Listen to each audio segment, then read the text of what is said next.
Hello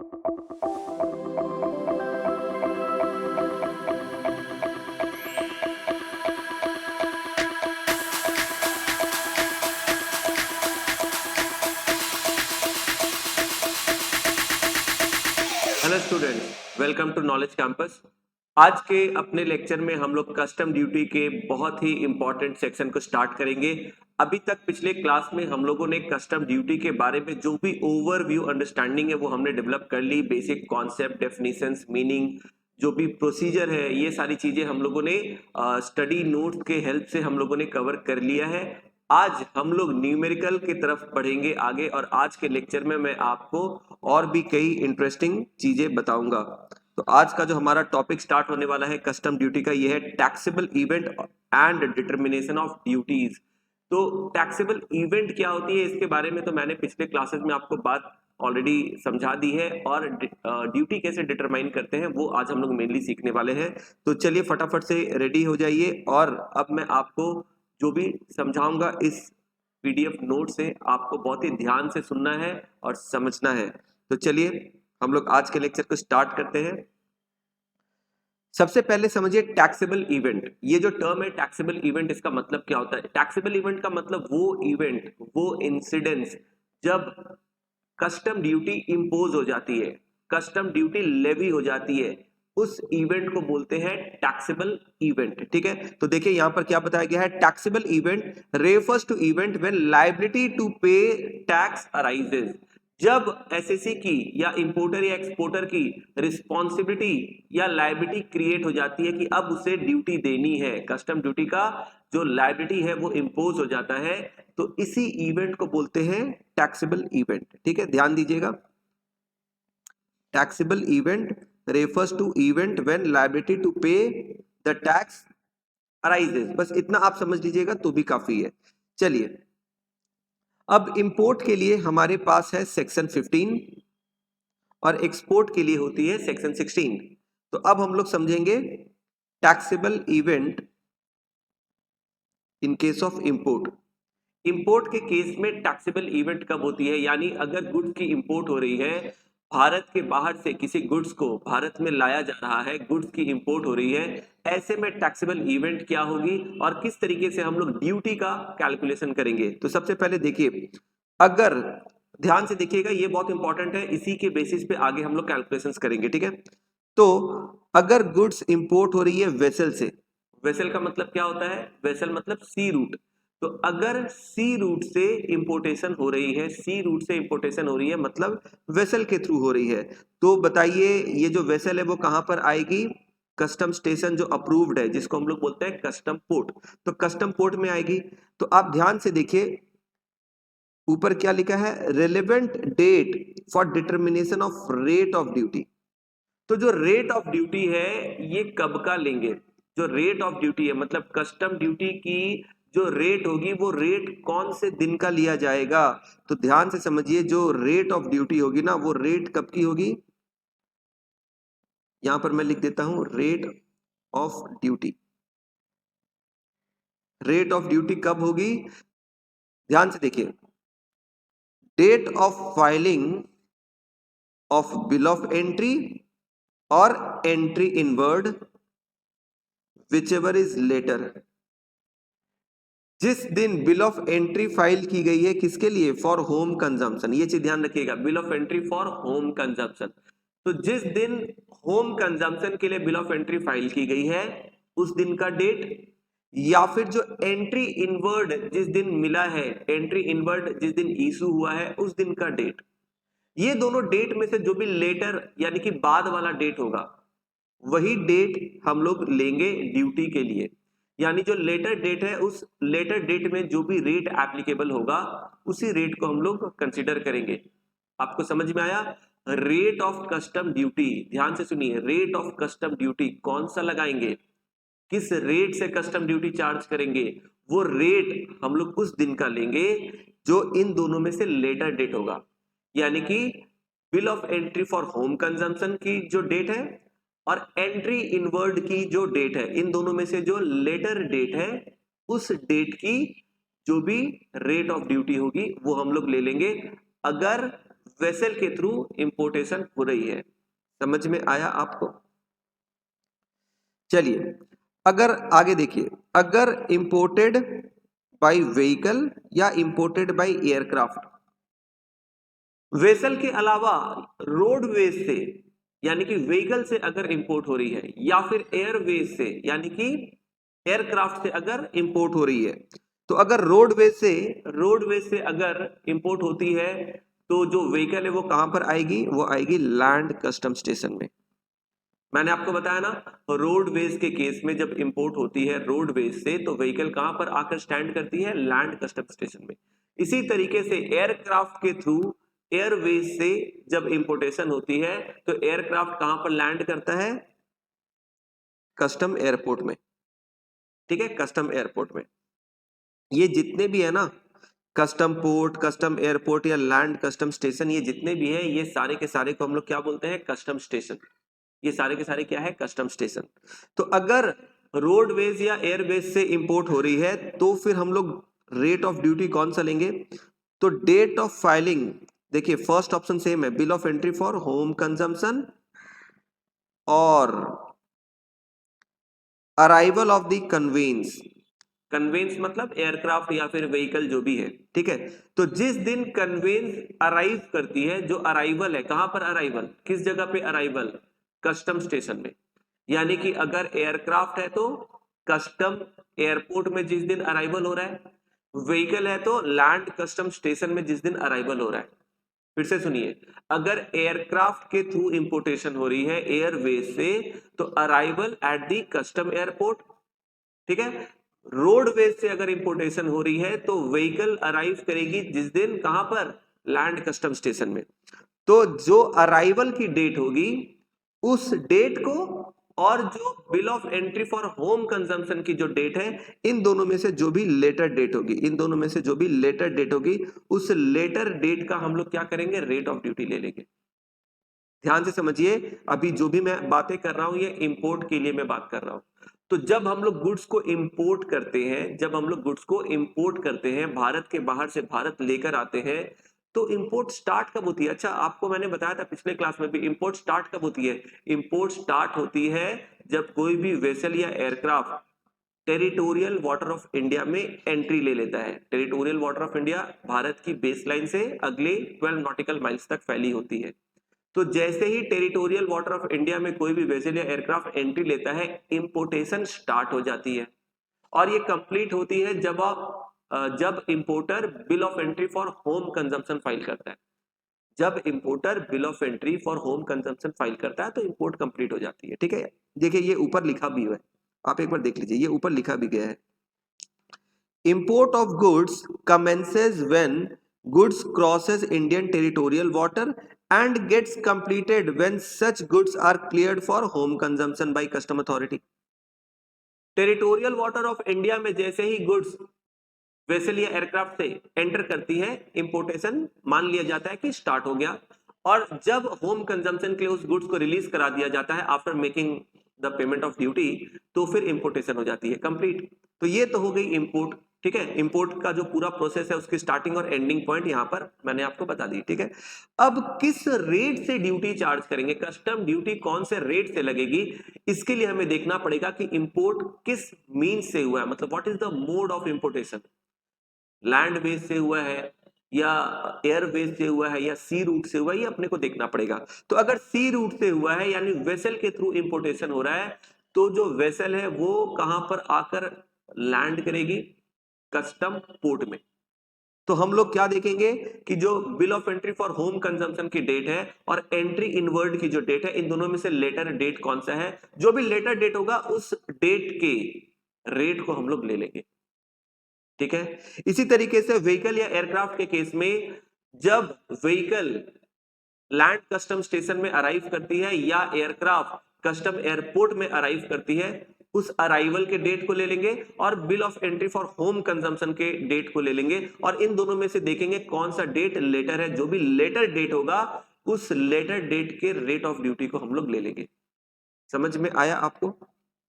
चलिए goods cleared from a warehouse, मान लीजिए गुड्स को हमने वेयरहाउस में पहले भेज दिया था और अब हम लोग वेयरहाउस से उसे होम कंजम्पशन के लिए क्या कर रहे हैं, क्लियर करा रहे हैं। तो फिर क्या करेंगे, date of filing of bill of entry for home consumption. तो अगर गुड्स हम लोग क्लियर कर रहे हैं वेयरहाउस से, मतलब previously goods were sent to the warehouse and it was kept at warehouse, now we are clearing the goods from that warehouse for home consumption. अब हम लोग क्या कर रहे हैं, वेयरहाउस से गुड्स को क्लियर कर रहे हैं होम कंजम्पशन के लिए। आप लोगों को मैंने बताया था वेयरहाउस से जब गुड्स को क्लियर करते हैं होम कंजम्पशन के लिए तो कौन से कलर की बिल ऑफ एंट्री फाइल होती है, आपको याद है? वेयर हाउस में गुड्स को डिपॉजिट करने के बाद, रखने के बाद जब वहां से क्लियर की जाती है होम कंजम्पशन के लिए तो बिल ऑफ एंट्री जो इंपोर्टर फाइल करता है वो कौन से कलर की होती है, आपको याद है? अगर नहीं याद है तो मैं आपको याद दिला दूं, वो ग्रीन कलर की होती है। तो अगर आप green bill of entry file करते हो तो ऐसे में date of filing of bill of entry for home consumption, यानी कि ये ग्रीन,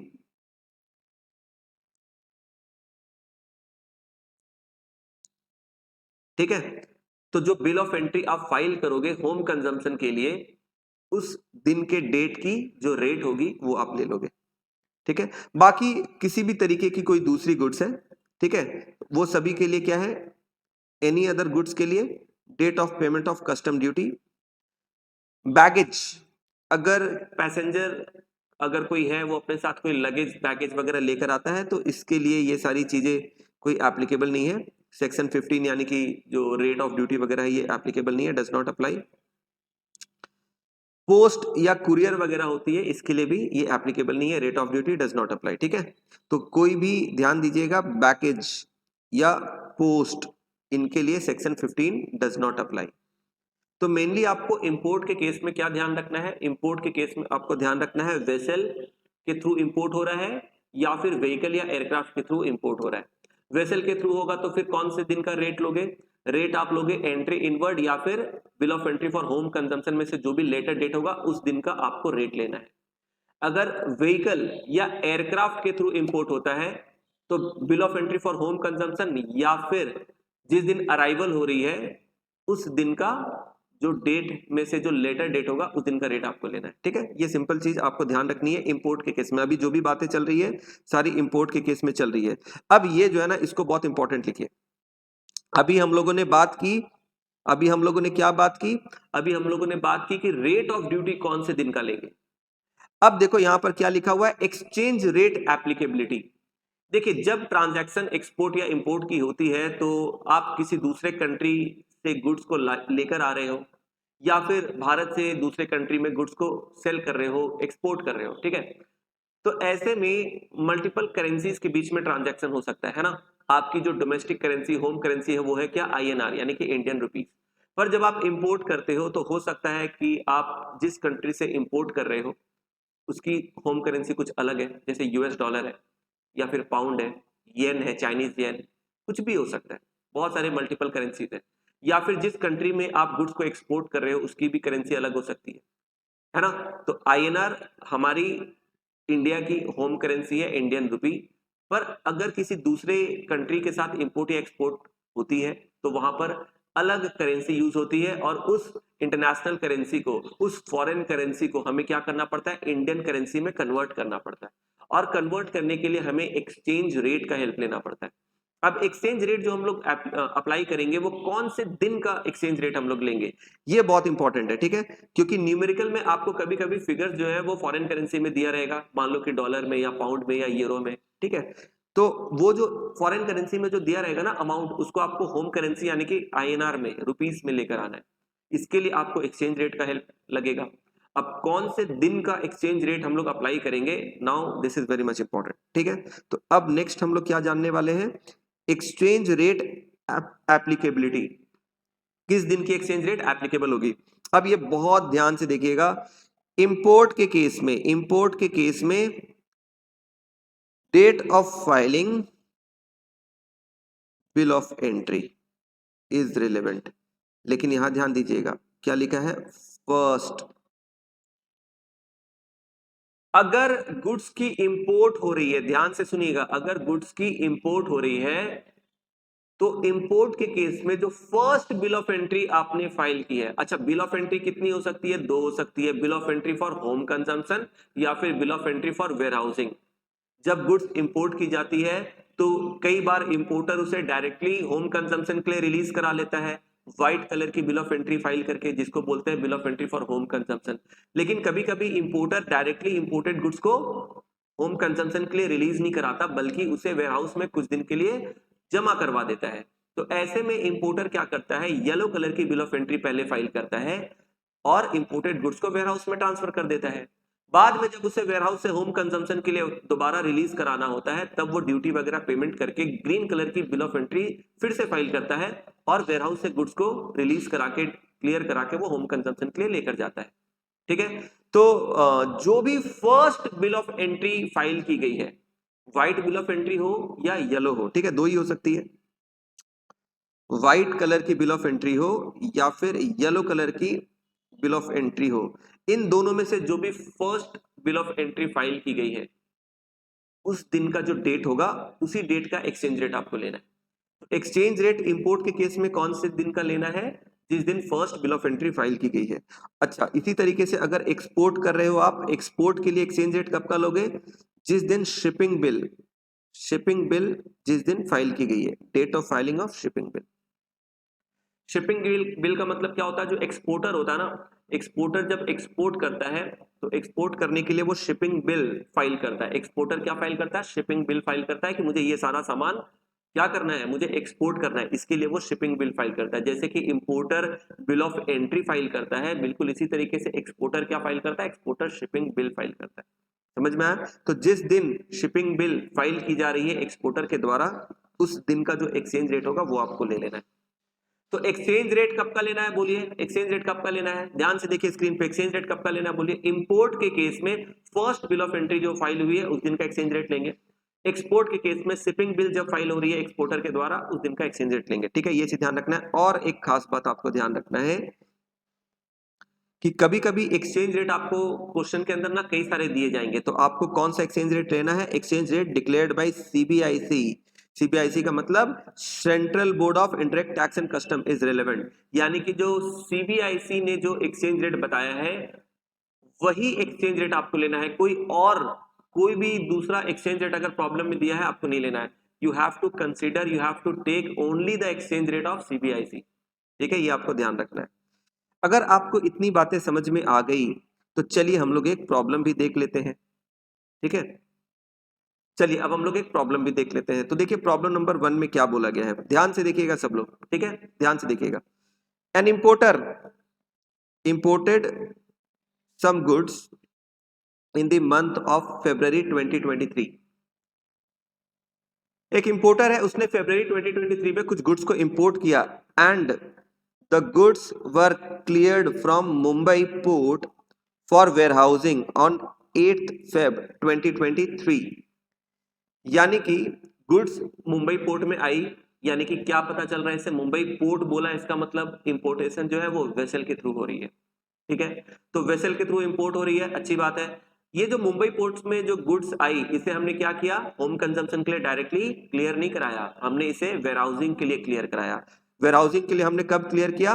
8 फरवरी को, 8th of February। ठीक है, एसेसेबल वैल्यू इन लोग प्रॉब्लम में ऑलरेडी कैलकुलेट करके हमें बता चुके हैं। हालांकि हम लोग आगे ये भी सीखने वाले हैं कि एसेसेबल वैल्यू किस तरीके से कैलकुलेट की जाती है, ये भी हम लोग आगे सीखेंगे, मैं आपको बताऊंगा। फिलहाल अभी जो हम लोग पढ़ रहे हैं यहाँ पर हम लोग एसेसेबल वैल्यू नहीं सीख रहे हैं, यहाँ पर हम लोग सीख रहे हैं रेट ऑफ ड्यूटी कैसे निकालते हैं और अमाउंट ऑफ ड्यूटी कैसे निकालते हैं। ठीक है, समझ में आया? तो यहाँ पर प्रॉब्लम में एसेसेबल वैल्यू बता दी गई है। जिस गुड्स को आपने इंपोर्ट किया है उसकी एसेसेबल वैल्यू कितनी है? $10,000। एसेसेबल वैल्यू कितनी है? Assessable value of goods is $10,000। इसके बाद देखो बताया जा रहा है रेट ऑफ एक्सचेंज कितना है। Rate of exchange was $1 equal to ₹44। ठीक है, rate of duty as on that day, rate of duty as on that day was 15%। As on that day का मतलब, एज ऑन दैट डे का मतलब क्या है? 8 फरवरी।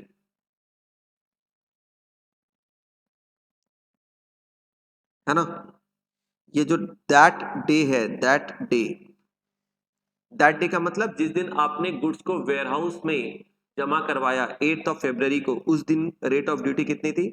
15%. The goods were warehoused at Pune and were cleared from Pune warehouse on 15th of March. तो आपने goods को Pune warehouse में जमा करवा दिया था और बाद में ये जो गुड्स पुणे वेयरहाउस में था इसे आपने क्लियर कराया, cleared from Pune warehouse on 14th of March 2023. Pune warehouse में पहले आपने जमा कराया था, वहां से फिर आपने उसको क्लियर कराया फॉर होम कंजम्पशन। कितने तारीख को? 14th of March को। When the rate of duty was 10%. जब आप होम कंजम्पशन के लिए गुड्स को पुणे वेयरहाउस से क्लियर करा रहे थे, उस दिन रेट ऑफ ड्यूटी कितनी थी? 10%। रेट ऑफ ड्यूटी कितनी थी? 10%। Exchange rate, exchange rate, exchange rate उस दिन कितनी थी? देखो उस दिन एक्सचेंज रेट चेंज हो गई। एक्सचेंज रेट उस दिन कितनी थी? Exchange rate was 45। यानी कि पहले जब आप इंपोर्टेड गुड्स को वेयरहाउस में भेज रहे थे, यानी कि जब आप इंपोर्टेड गुड्स को फर्स्ट टाइम आप मुंबई पोर्ट से पुणे वेयरहाउस में आप जब उसे ट्रांसफर कर रहे थे, उस समय एक्सचेंज रेट थी 44। बाद में जब आप पुणे वेयरहाउस से 14th मार्च को आप होम कंजम्पशन के लिए जब आप रिलीज कर रहे हो, उस दिन जो एक्सचेंज रेट है वो कितनी हो गई है? 45। What is duty payable while removing the goods from Pune? आपको बताना है कि आखिर ड्यूटी पेबल कितना होगा। ध्यान से देखिए, what is the duty payable, कितना होगा duty payable while removing the goods from Pune? जब आप पुणे वेयरहाउस से गुड्स को रिमूव करोगे होम कंजम्पशन के लिए, तो आपको कितना ड्यूटी पे करना पड़ेगा, ये आपको बताना है। आपको कितना ड्यूटी पे करना होगा ये आपको बताना है। चलिए ये आप खुद से सोचिए और मुझे बताइए। ये पूरा का पूरा प्रॉब्लम आप देखिए स्क्रीन पे, और मैंने आपको एक्सप्लेन कर दिया, समझा दिया। आप बताइए। यहां पर देखिए दो ही चीज आपको ध्यान रखनी है। सबसे पहला रेट ऑफ ड्यूटी कौन सा लेंगे, तो यहां पर रेट ऑफ ड्यूटी आपको कौन सा लेना है? बोलिए, रेट ऑफ ड्यूटी आपको कौन सा लेना है? Bill of entry for home consumption. ध्यान से देखिए, यहां पर एक रेट ऑफ ड्यूटी दिया गया है 15% और एक और रेट ऑफ ड्यूटी दिया गया है 10%। जब आपने वेयरहाउस में जमा कराया था उस दिन की जो रेट ऑफ ड्यूटी थी वो थी 15%, यानी कि 8 फरवरी की।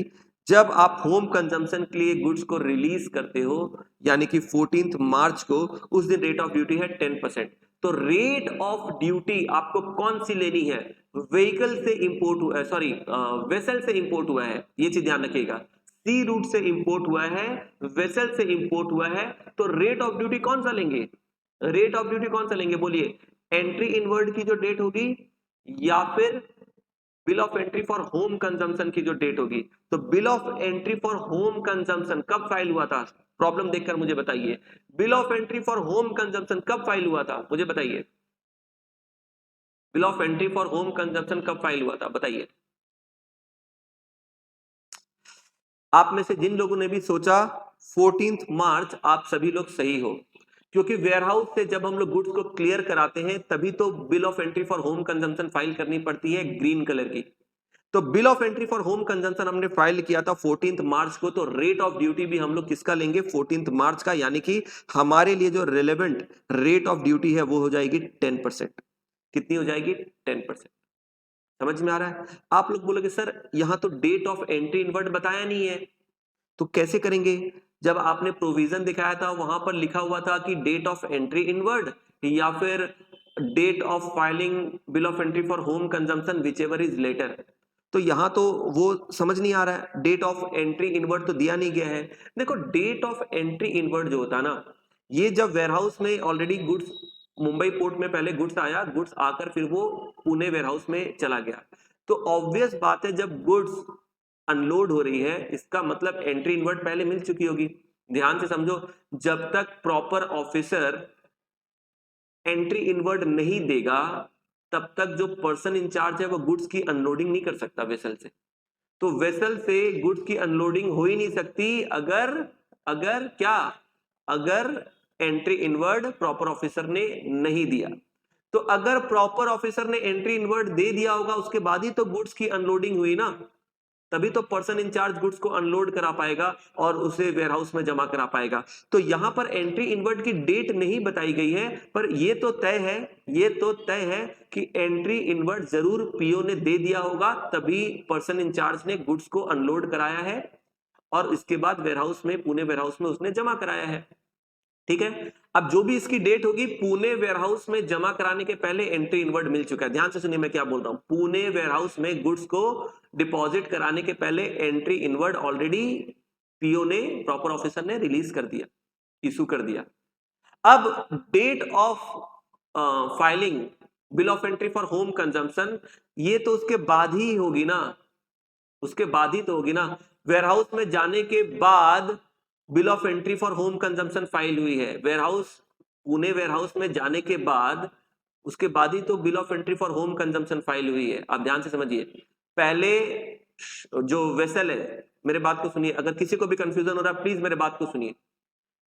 वेसल पहले पोर्ट पे आया, वेसल पहले गुड्स को लेकर पोर्ट पे आया, पोर्ट पे आने के बाद जो प्रॉपर ऑफिसर है वो क्या करता है, वो एंट्री इनवर्ड पहले इशू करता है पर्सन इंचार्ज को, उसके बाद पर्सन इंचार्ज क्या करता है, गुड्स की अनलोडिंग करता है, और गुड्स की अनलोडिंग होने के बाद वो वेयरहाउस में भेज दिया, पुणे वेयरहाउस में गुड्स को। ठीक है, तो गुड्स मुंबई पोर्ट पे अनलोड हुआ, उसके बाद वो पुणे वेयरहाउस में चला गया। तो मुंबई पोर्ट में गुड्स अनलोड हुआ, इसके बाद पुणे वेयरहाउस में गुड्स चला गया, इसका मतलब प्रॉपर ऑफिसर ने एंट्री इनवर्ड ऑलरेडी दे दिया होगा ना। एंट्री इनवर्ड दिया होगा तभी तो गुड्स की अनलोडिंग हुई मुंबई पोर्ट पे और फिर उसे पुणे वेयरहाउस में भेजा गया। इसका मतलब ही है कि ऑलरेडी प्रॉपर ऑफिसर ने उसे एंट्री इनवर्ड दे दिया। इसके बाद वेयरहाउस में जाने के बाद bill of entry for home consumption file हो रही है 14 मार्च को। तो इसका मतलब लेटर डेट कौन सा है, एंट्री इनवर्ड की जो डेट है वो लेटर डेट है, या bill of entry for home consumption है वो लेटर डेट है? आप खुद ही सोचकर बताइए।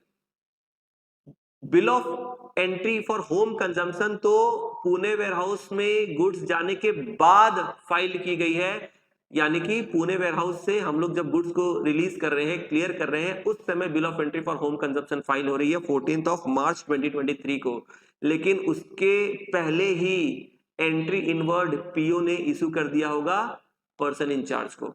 तो इसका मतलब लेटर डेट क्या है, लेटर डेट है आपकी bill of entry for home consumption, that is 14 मार्च। तो रेट ऑफ ड्यूटी आपको क्या लेना है, इसी का लेना है 14 मार्च का, विच इज 10%। तो रेट ऑफ ड्यूटी तो समझ में आ गया, 10% का लेंगे। अब आपको ध्यान देना है कि एक्सचेंज रेट कब का लेंगे। देखिए दो चीज आपको ध्यान रखना है, रेट ऑफ कस्टम ड्यूटी कब का लेना है और एक्सचेंज रेट कब का लेना है। तो रेट ऑफ ड्यूटी तो समझ में आ गया, रेट ऑफ ड्यूटी तो समझ में आ गया, 10% लेना है। एक्सचेंज रेट कब का लेना है, तो एक्सचेंज रेट के लिए मैंने अभी आपको प्रोविजन बताया था कि जब first bill of entry file की जाती है। फर्स्ट बिल ऑफ एंट्री कब फाइल की गई थी, फर्स्ट बिल ऑफ एंट्री तो तभी फाइल कर दी गई थी जब गुड्स मुंबई पोर्ट में अनलोड हुआ था और मुंबई पोर्ट से उसे पुणे वेयरहाउस में जब भेजा गया। तो मुंबई पोर्ट में गुड्स अनलोड होने के बाद जब उसे पुणे वेयरहाउस में भेजेंगे तो येलो कलर की बिल ऑफ एंट्री फाइल करनी होगी ना, है ना। जब भी गुड्स इंपोर्ट होने के बाद उससे वेयरहाउसिंग के लिए क्लियर कराया जाता है, यानी कि जो गुड्स इंपोर्ट की गई है उससे वेयरहाउस में भेजा जाता है, तो येलो कलर की बिल ऑफ एंट्री इंपोर्टर को फाइल करनी पड़ती है ना। तो फर्स्ट बिल ऑफ एंट्री तो यही होती है। तो बताइए पुणे वेयरहाउस में कब भेजा गया था, 8 फरवरी को। 8 फरवरी को मुंबई पोर्ट में गुड्स अनलोड हो गई थी और उसके बाद उसे हम लोग ट्रांसफर किए थे पुणे वेयरहाउस में। तो 8 फरवरी जो है, इस दिन first bill of entry yellow colour की फाइल की गई थी वेयरहाउसिंग के लिए। और इस दिन की जो रेट ऑफ एक्सचेंज है, इस दिन की जो रेट ऑफ एक्सचेंज है वो कितनी है, देखिए 44। इस दिन की जो रेट ऑफ एक्सचेंज है वो कितनी है, 44।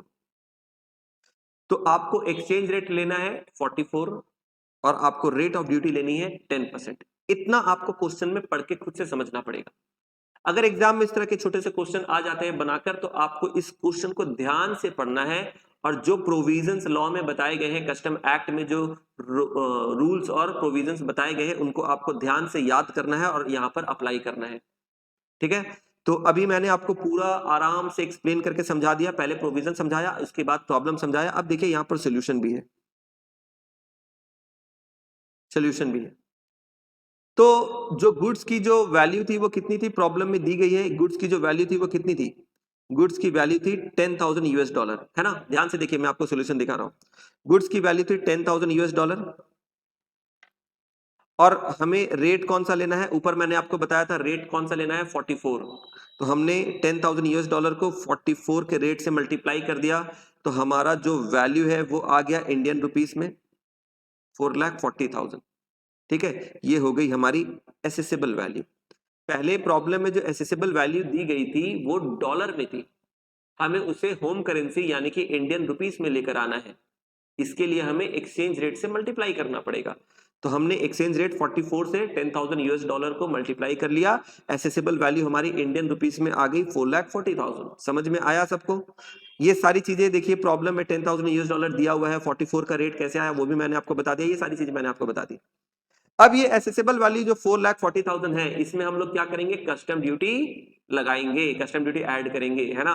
तो कस्टम ड्यूटी जो हम लोग ऐड करते हैं इसको बोलते हैं बीसीडी। मैंने पिछले क्लास में भी आपको बताया था, जो कस्टम ड्यूटी हम लोग एसेसिबल वैल्यू पे लगाते हैं इसे हम लोग क्या बोलते हैं, बीसीडी। इसके अलावा कई और तरह के भी कस्टम ड्यूटी होते हैं, हम लोग आगे बात करेंगे उसके बारे में। लेकिन नॉर्मली मेनली जो कस्टम ड्यूटी लगाई जाती है एसेसिबल वैल्यू में, इसको बोलते हैं बीसीडी यानी कि बेसिक कस्टम ड्यूटी। अब बेसिक कस्टम ड्यूटी की रेट क्या होगी ये भी हमने ऊपर समझ लिया, 10%, है ना। मैंने आपको समझाया थोड़ी देर पहले कौन सा रेट लेंगे, 10%। तो हमने क्या किया, यहां पर देखो 10% के रेट से हमने ऐड कर दिया बीसीडी। तो 4,40,000 एसेसेबल वैल्यू, उसका 10% कितना हो जाएगा, 44,000। तो इसके बाद हमारी टोटल कितनी आ गई, 4,84,000। 10% के रेट से हमने बीसीडी एप्लीकेबल कर दिया। इसके बाद SWS यानी कि सोशल वेलफेयर सरचार्ज, मैंने पिछले दिन आपको समझाया था, सोशल वेलफेयर सरचार्ज ये 10% के रेट से लगती है।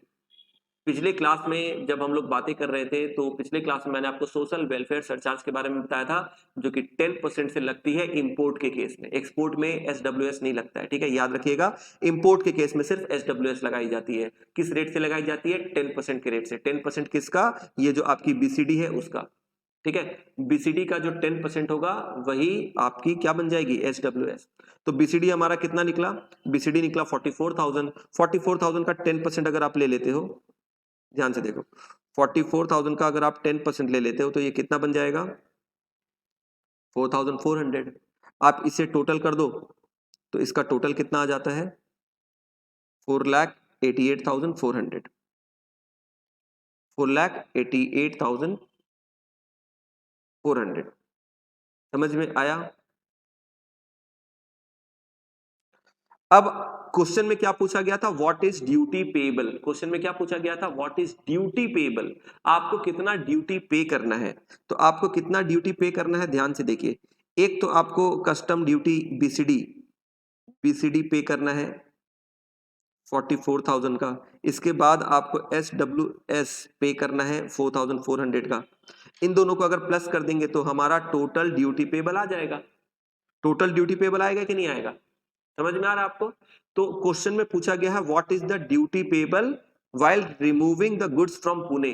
पुणे से जब आप गुड्स को रिमूव करोगे तो आपकी टोटल ड्यूटी पेबल कितनी होगी, आप बताइए, ड्यूटी पेबल टोटल कितनी होगी। आपने बीसीडी पे किया 44,000 का, SWS यानी कि सोशल वेलफेयर सरचार्ज आपने 10% बीसीडी का पे किया 4,400। तो टोटल ड्यूटी पेबल कितनी आ गई, यहां पर बताया नहीं गया प्रॉब्लम में, पर टोटल ड्यूटी पेबल आप ये दोनों का प्लस कर दो, कितना होता है देखो, 44,000 प्लस 4,400।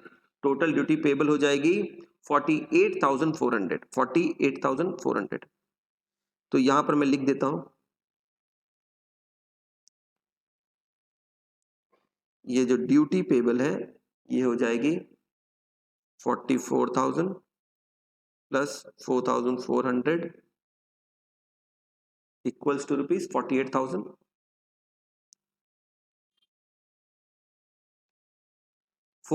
आपको समझ में आया? ठीक है, क्लियर है? मैंने बहुत आराम से धीरे धीरे इसे एक्सप्लेन किया, समझाया। अगर फिर भी किसी को जरा भी परेशानी है तो वापस से आप इस वीडियो को रिवाइंड करके दोबारा से एक बार सुन लीजिए, ठीक है।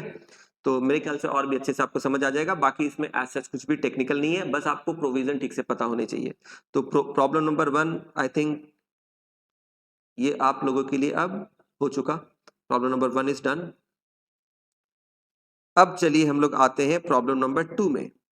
ध्यान दीजिएगा, प्रॉब्लम नंबर 2 में क्या बोला गया है। प्रॉब्लम नंबर 2 में ध्यान से देखिए, X imported certain goods,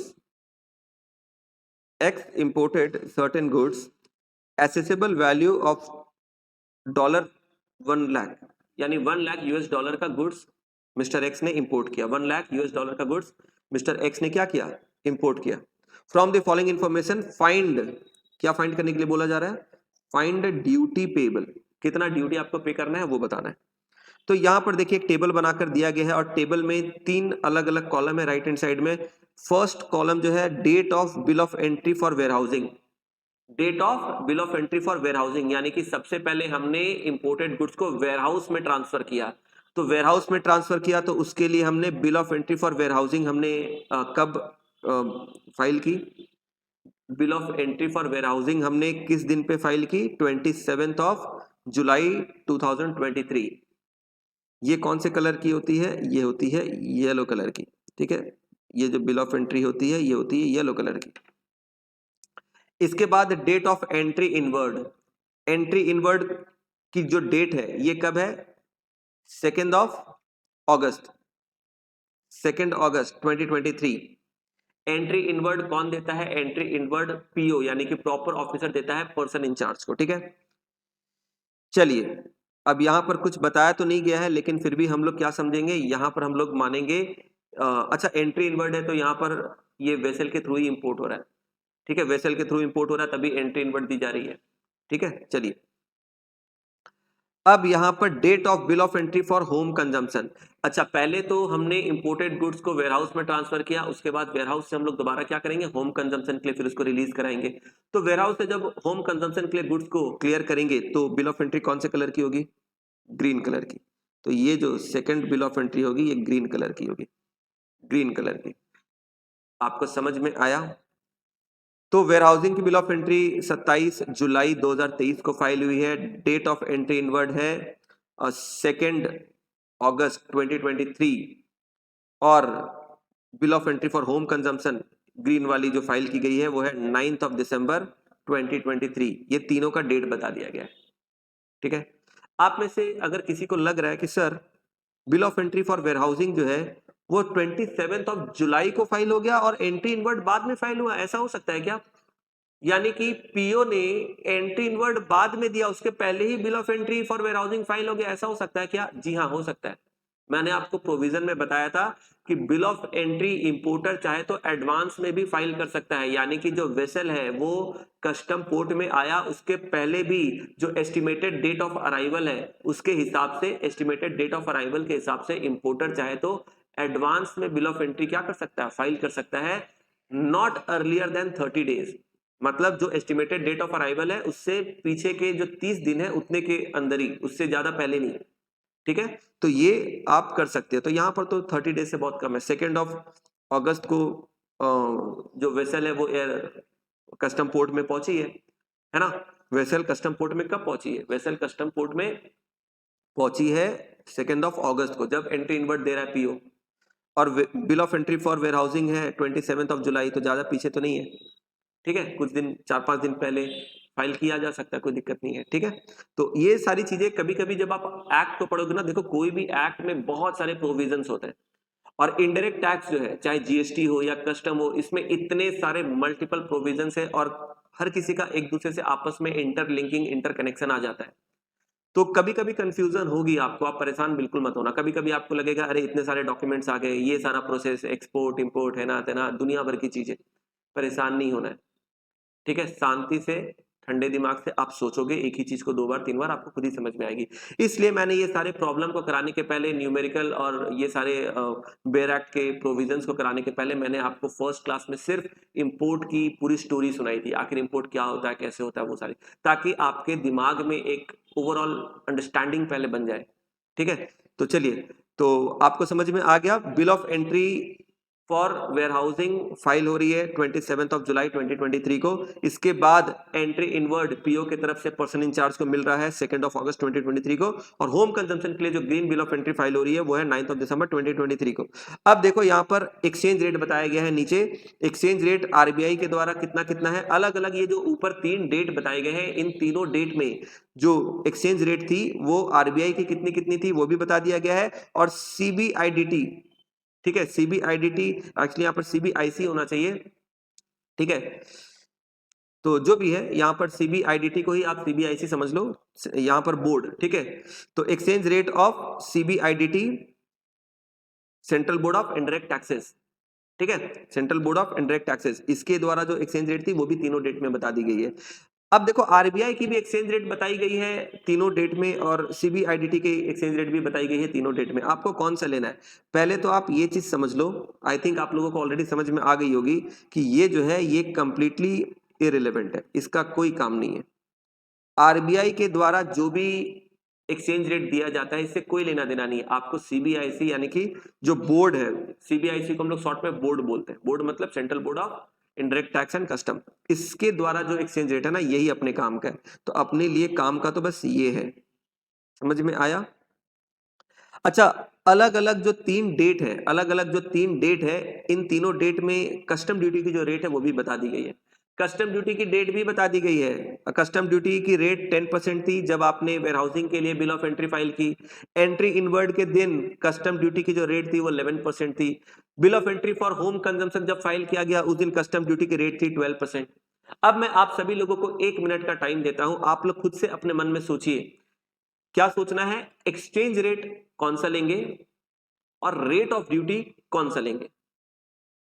फिर से मैं आपको बता दूं, एक्सचेंज रेट कौन सा लेंगे, रेट ऑफ ड्यूटी कौन सा लेंगे, ये आपको बताना है। बस इतना काम है, सोचिए बताइए। चलिए वीडियो को पॉज कर लीजिए और उसके बाद सोचिए और फिर बताइए। तो देखिए, आई होप आप लोगों ने सोच लिया होगा। अब जो भी आपने सोचा आप देखिए आपकी वो आंसर राइट है या नहीं।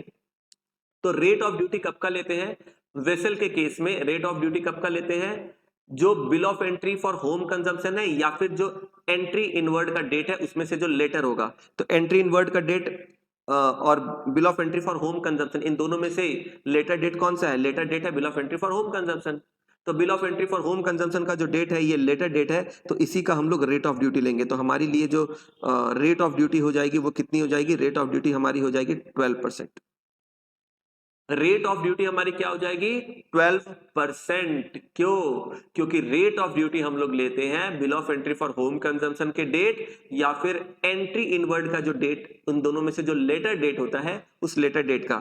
आप बताइए, bill of entry for home consumption का डेट है 9 दिसंबर और एंट्री इनवर्ड का डेट है 2 अगस्त, दोनों में से लेटर कौन सा है, 9 दिसंबर, यानी कि bill of entry for home consumption, इसलिए रेट हम लोग इसी दिन का लेंगे 12%। हो गया रेट का मसला हल।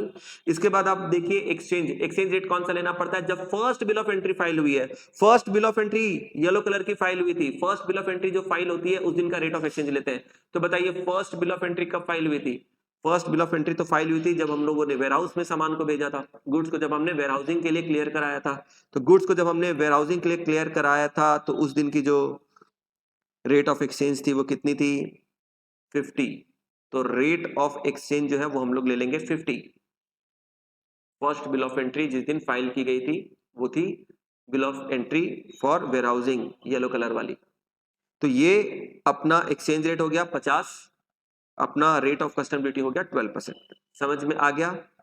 अब हम लोग आराम से इसको बना लेंगे। तो एसेसेबल वैल्यू प्रॉब्लम में बता दी गई है 1 लाख यूएस डॉलर, प्रॉब्लम के अंदर एसेसेबल वैल्यू बता दी गई है 1 लाख यूएस डॉलर, ये डॉलर में है। आपको 50 रुपीज का एक्सचेंज रेट लेकर इसे इंडियन करेंसी यानी कि रुपीस में कन्वर्ट कर लेना है।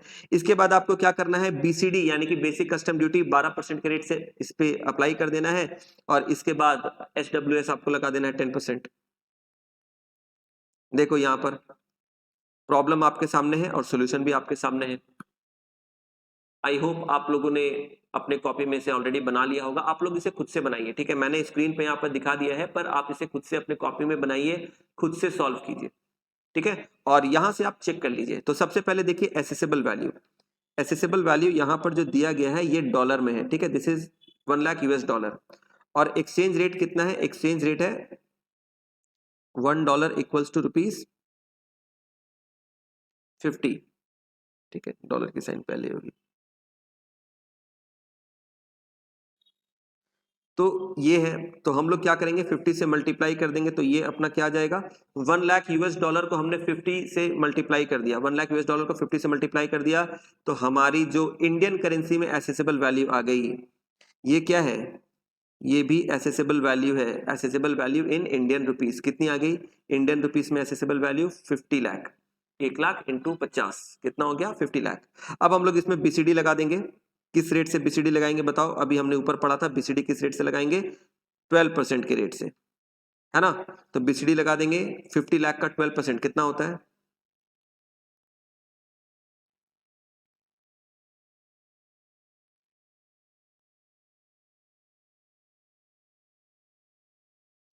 कितना हो जाएगा, 6 लाख, 6 लाख इसमें ऐड कर देंगे तो 50 लाख प्लस 6 लाख ये हो जाएगा 56 लाख।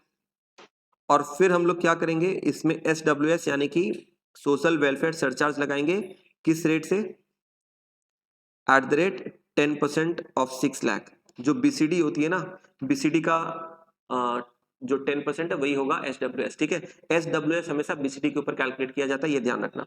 तो ये हो गया 60,000, 6 लाख का 10% 60,000, और फाइनल जो आपकी फिगर निकली वो कितनी हो गई, टोटल कॉस्ट 56 लाख 60,000। लेकिन प्रॉब्लम में आपसे पूछा गया है duty payable, total duty payable, तो टोटल ड्यूटी पेबल कितनी हो जाएगी बोलिए, टोटल ड्यूटी पेबल कितनी हो जाएगी, देखो एक आपने बीसीडी का पेमेंट किया ये 6 लाख का, और आपने SWS का पेमेंट किया 60,000, तो टोटल ड्यूटी पेबल कितनी हो जाएगी, 6 लाख प्लस 60,000, 6 लाख 60,000, ठीक है।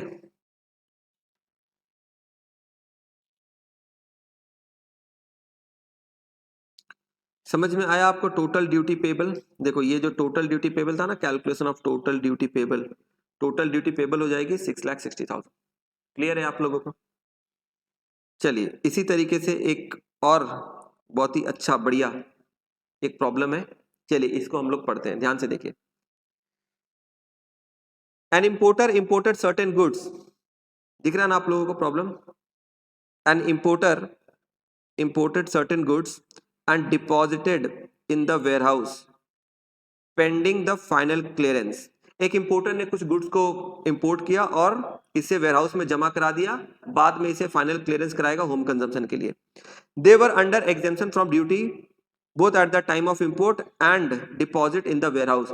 ये जो गुड्स इंपोर्ट की गई थी ये एग्जेम्प्ट थी, मतलब गवर्नमेंट के द्वारा इसके ऊपर जो कस्टम ड्यूटी है वो छोड़ दी गई थी, माफ कर दी गई थी, ये एग्जेम्प्ट गुड्स थी, ठीक है। जब इंपोर्ट किया गया था, इंपोर्ट के टाइम पे भी, यानी कि इंपोर्ट का टाइम का मतलब जब ये goods territorial water of India में एंट्री की, वहां से इंपोर्ट स्टार्ट हो जाती है, तो उस टाइम पे भी जब टैक्सेबल इवेंट थी उस टाइम पे भी ये गुड्स एग्जेम्प्ट थी। इसके बाद जब हमने इसे वेयरहाउस में जमा कराया उस टाइम पे भी ये एग्जेम्प्ट थी, ठीक है, जमा कराने के टाइम पे और इंपोर्ट करने के टाइम पे, दोनों टाइम पे ये गुड्स जो थी ये अंडर एग्जेम्पशन थी। सब्सिक्वेंटली यानी कि बाद में क्या हुआ, eight the time of clearance from warehouse for home consumption the exemption was withdrawn by government. जब वेयरहाउस से आपने होम कंजम्पशन के लिए इसे क्लियर कराना चाहा उस टाइम पे ये एग्जेम्पशन गवर्नमेंट ने विड्रॉ कर लिया, मतलब पहले जो एग्जेम्पशन दी गई थी सरकार के द्वारा, गवर्नमेंट ने उस एग्जेम्पशन को क्या कर लिया, विड्रॉ कर लिया, वापस ले लिया। ऐसा क्या हो सकता है, जी हाँ बिल्कुल हो सकता है। एग्जेम्पशन तो एक गवर्नमेंट बेनिफिट है ना, एक तरह की टैक्स बेनिफिट है जो सरकार देती है, लेकिन सरकार जो बेनिफिट दे सकती है उसे वापस भी ले सकती है। तो ये जो एग्जेम्पशन की बेनिफिट थी गवर्नमेंट ने इसे विड्रॉ कर लिया, कब, जब आप वेयरहाउस से होम कंजम्पशन के लिए विड्रॉ कर रहे थे। And consequently goods became dutiable. अब क्योंकि एग्जेम्पशन तो हट गई, तो जो गुड्स पहले एग्जेम्प्टेड थी अब गवर्नमेंट ने एग्जेम्पशन हटा लिया, तो अब ये गुड्स ड्यूटीएबल बन गए। ड्यूटीएबल मतलब अब इस पे ड्यूटी देनी पड़ेगी। Consequently goods became dutiable. The custom authority has asked for the payment of duty, whereas the importer is of view that taxable event was complete when the goods crossed the territorial water of India and at the time they were exempt from duty. अब custom department के जो लोग हैं, custom officer जो है, वो बोल रहे हैं कि भाई तुम्हें गुड्स वेयरहाउस से ले जाने नहीं देंगे होम कंजम्पशन के लिए। कस्टम ऑफिसर्स क्या बोल रहे हैं, वेयरहाउस से तुम्हें होम कंजम्पशन के लिए ले जाने नहीं देंगे गुड्स को। क्यों नहीं ले जाने देंगे? इसलिए क्योंकि अब तो एग्जेम्पशन हट गया। ये जो गुड्स जो तुम लेकर आए थे उस समय ये एग्जेम्प्ट था, पर अब ये एग्जेम्पशन हट चुका है, सरकार ने विड्रॉ कर लिया एग्जेम्पशन। अब ये गुड्स हो गया है ड्यूटीएबल गुड्स, तो आपको कस्टम ड्यूटी देनी पड़ेगी। और जब तक आप कस्टम ड्यूटी नहीं दोगे, हम आपको ये गुड्स वेयरहाउस से क्लियर करने नहीं देंगे होम कंजम्पशन के लिए, ऐसा कस्टम ऑफिसर बोल रहा है। लेकिन जो एसएससी है, जो इंपोर्टर है, यहाँ ये इंपोर्टर बोलता है कि नहीं नहीं नहीं, ये तो गलत है। हमने जब गुड्स को इंपोर्ट किया था तो टैक्सेबल इवेंट जो थी, जब इंपोर्ट स्टार्ट हो रही थी, जब गुड्स ने टेरिटोरियल वाटर ऑफ इंडिया में एंट्री ली थी, उस समय तो ये एग्जेम्प्ट था। उस समय तो ये एग्जेम्प्ट था, ये एग्जेम्प्ट गुड्स था। जो मैंने मंगवाया था गुड्स, वो तो एग्जेम्प्ट सोच के ही मैंने मंगवाया था। जब ये गुड्स इंपोर्ट हुई थी, इंपोर्टेशन स्टार्ट हुई थी टेरिटोरियल वाटर ऑफ इंडिया में, जब हमने एंट्री ली थी हमारे गुड्स ने, तब तो ये एग्जेम्प्ट था। और जब हमने इसे वेयरहाउस में डिपॉजिट कराया, उस वक्त तक भी, उस समय तक भी ये गुड्स एग्जेम्प्ट ही था। वेयरहाउस में जाने के बाद एग्जेम्पशन विड्रॉ हुई है। तो हमने जब इंपोर्ट किया था तो भी एग्जेम्प्ट था, और डिपॉजिट वेयरहाउस में कराने के टाइम पे भी एग्जेम्प्ट था। तो हमें तो ड्यूटी देने की कोई जरूरत नहीं है, एग्जेम्पशन तो बाद में विड्रॉ हुआ, हम तो ड्यूटी नहीं देंगे, ऐसा इंपोर्टर बोलता है। और ऑफिसर क्या बोल रहा है कि नहीं, ड्यूटी देनी पड़ेगी, बिना ड्यूटी के वेयरहाउस से ले जाने नहीं देंगे होम कंजम्पशन के लिए। Decide the case in the light of statutory provision.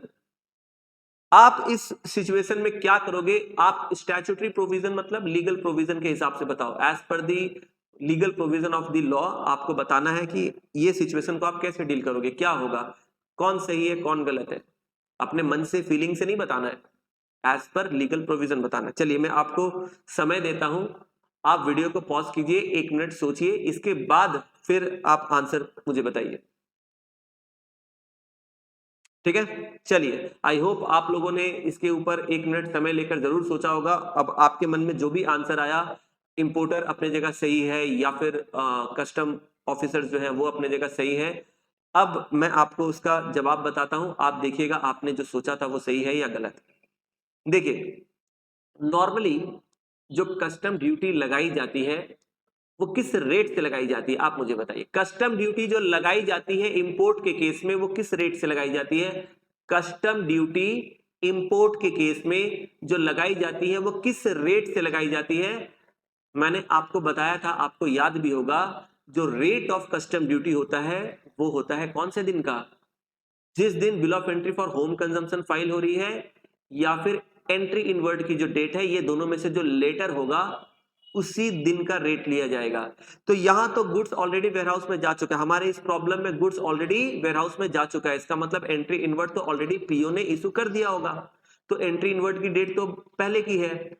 अब हम लोग उसे वेयरहाउस से क्या करना चाहते हैं? होम कंजम्पशन के लिए लेकर जाना चाहते हैं। तो वेयरहाउस से जब हम लोग गुड्स को लेकर जाना चाहते हैं होम कंजम्पशन के लिए, इसके लिए हमें ग्रीन कलर की बिल ऑफ एंट्री फाइल करनी पड़ेगी। तो जो green bill of entry for home consumption हम लोग फाइल करेंगे, इसकी जो डेट है, इस डेट की जो रेट है वो ली जाएगी। तो आप मुझे बताइए, वेयरहाउस से जब हम लोग गुड्स को रिलीज कराएंगे, वेयरहाउस से जब गुड्स को क्लियर कराएंगे फॉर होम कंजम्पशन, तो उस टाइम पे ग्रीन कलर की जब बिल ऑफ एंट्री फाइल करेंगे, उस दिन bill of entry for home consumption file करने के दिन रेट ऑफ ड्यूटी क्या है? वो ड्यूटीएबल है या एग्जेम्प्ट है? द आंसर इज वो ड्यूटीएबल है, क्योंकि जब आप वेयरहाउस में गुड्स को जमा कराए थे, इसके बाद गवर्नमेंट ने जो एग्जेम्पशन था वो विड्रॉ कर लिया। तो जब आप वेयरहाउस से रिलीज करोगे, जब आप वेयरहाउस से रिलीज करोगे होम कंजम्पशन के लिए, तब तक तो गुड्स जो है वो ड्यूटेबल बन चुका है, यानी कि एग्जेम्पशन विड्रॉ हो चुकी है। तो जब आप वेयरहाउस से होम कंजम्पशन के लिए रिलीज कराओगे गुड्स को, आपको ग्रीन कलर की बिल ऑफ एंट्री फाइल करनी पड़ेगी, और इस दिन का जो भी रेट ऑफ ड्यूटी होगा, उसी रेट ऑफ ड्यूटी से आपको क्या करना पड़ेगा? आपको ड्यूटी देना पड़ेगा, क्योंकि जो relevant date for rate of duty है, जो relevant date for rate of duty है, वो है date of filing bill of entry for home consumption. तो date of filing bill of entry for home consumption जो है, तब तक तो एग्जेम्पशन विड्रॉ हो चुका है, और एग्जेम्पशन विड्रॉ हो चुका है, इसका मतलब ये जो गुड्स है अब एग्जेम्प्ट नहीं रहा, अब ये ड्यूटेबल हो गया। यानी कि यहां पर कौन जीता कौन हारा? कस्टम ऑफिसर जो है वो जीत जाएंगे और इंपोर्टर जो है उसे ड्यूटी पे करना पड़ेगा, जो भी रेट एप्लीकेबल होगा उस रेट से। ठीक है, यहाँ रेट तो बताया नहीं है, पर जो भी एप्लीकेबल रेट होगा उस रेट से इंपोर्टर को ड्यूटी देना पड़ेगा। चलो, तो यहाँ पर क्या बोला जा रहा है, ध्यान से देखो। ये पूरा सोल्यूशन आपके साथ में शेयर कर दूंगा, फिलहाल आप इस तरीके से देखो क्या लिखा हुआ है। The demand of duty by custom authority is valid and the duties should be paid by the importer at the rate prevailing at the time of removal of goods from the warehouse। बस इतना आप पढ़ लो, आपको समझ में आ जाएगा। यानी कि जो कस्टम अथॉरिटी बोल रहे हैं उनकी बात सही है, और जो भी एप्लीकेबल रेट होंगे bill of entry for home consumption file करने के टाइम पे उसी रेट से इंपोर्टर को ड्यूटी देना पड़ेगा, तभी गुड्स का रिमूवल हो पाएगा वेयरहाउस से, अदरवाइज नहीं हो पाएगा। ठीक है, समझ में आया। प्रॉब्लम नंबर 3 भी हो गया। तो प्रॉब्लम नंबर 3 हमने कर लिया, इसके पहले प्रॉब्लम नंबर 2 भी हमने कर लिया, 1 भी हमने कर लिया। चलो, ये सारी चीजें हमने कर ली, तो अब हमें इंपोर्ट के बारे में तो चीजें समझ में आ गई। अब हम लोग थोड़ा सा बात कर लेते हैं सेक्शन 16 जो कि एक्सपोर्ट के बारे में है। ठीक है, तो चलो सेक्शन 16 एक बार देखते हैं। सेक्शन 16 किस लिए है भाई? सेक्शन 16 किस लिए है? Taxable event in case of export. जिस तरीके से टैक्सेबल इवेंट हमने पढ़ा था इन केस ऑफ इंपोर्ट सेक्शन 15 में, इसी तरीके से सेक्शन 16 में क्या है, taxable event in case of export. तो एक्सपोर्ट कब होती है?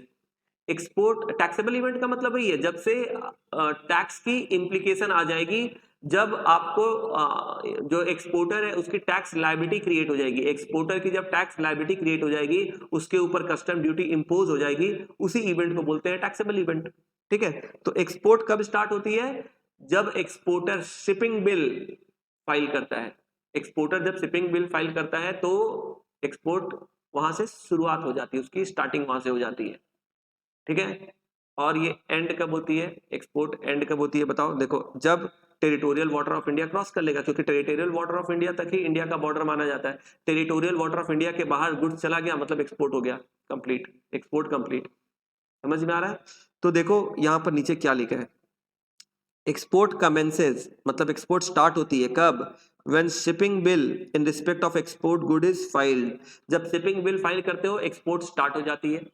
और जब gets completed when such goods crosses Indian territorial water, Indian territorial water के बाहर जब ये गुड्स चली जाएगी एक्सपोर्ट हो जाएगी कंप्लीट। समझ में आ रहा है? चलो, अब खास चीज यहां पर देखते हैं, rate of duty. Rate of duty कब का लेंगे? रेट ऑफ कस्टम ड्यूटी कब का लेंगे?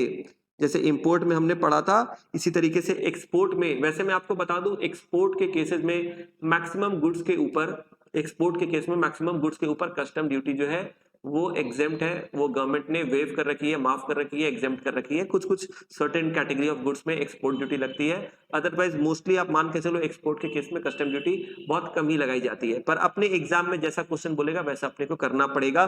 ज्यादातर चांसेस है कि आपके जो भी न्यूमेरिकल आएंगे वो भी इंपोर्ट के ऊपर ही आएंगे, ये मैं आपको बता दूं। इंपोर्ट आपको अच्छे से ज्यादा करके जाना है, इंपोर्ट ज्यादा इंपॉर्टेंट और रिलेवेंट है आपके एग्जाम के लिए भी। ठीक है, फिर भी देखिए एक्सपोर्ट के केस में अगर एक्सपोर्ट हो रही है तो रेट ऑफ ड्यूटी कौन सा लेंगे? तो ध्यान से देखिए, एक्सपोर्ट के केस में रेट ऑफ ड्यूटी लेंगे जिस दिन लेट एक्सपोर्ट ऑर्डर दिया गया है। ये लेट एक्सपोर्ट ऑर्डर कौन इशू करता है? ये पीओ यानी कि प्रॉपर ऑफिसर देता है। जब तक लेट एक्सपोर्ट ऑर्डर पीओ नहीं देगा तब तक आप गुड्स की लोडिंग नहीं करा सकते। तब तक आप गुड्स की लोडिंग, जैसे आप एक्सपोर्ट कर रहे हो, आप अपने सामान को बाहर भेजना चाहते हो, तो आप एक्सपोर्ट करोगे तो आप अपने गुड्स को शिप में, वेसल में, एयरक्राफ्ट में तब तक लोड नहीं करा सकते जब तक कि आपको लेट एक्सपोर्ट ऑर्डर पीओ की तरफ से ना मिल जाए। तो पीओ जब आपको लेट एक्सपोर्ट ऑर्डर दे देगा, इसके बाद ही आपकी गुड्स की लोडिंग हो सकती है किसी भी कन्वेंस में। और ये लेट एक्सपोर्ट ऑर्डर पीओ कब देगा? जब आप सारे ड्यूटी वगैरह पेमेंट कर दोगे, सब कुछ आप कर दोगे, उसके बाद ही वो लेट एक्सपोर्ट ऑर्डर देगा।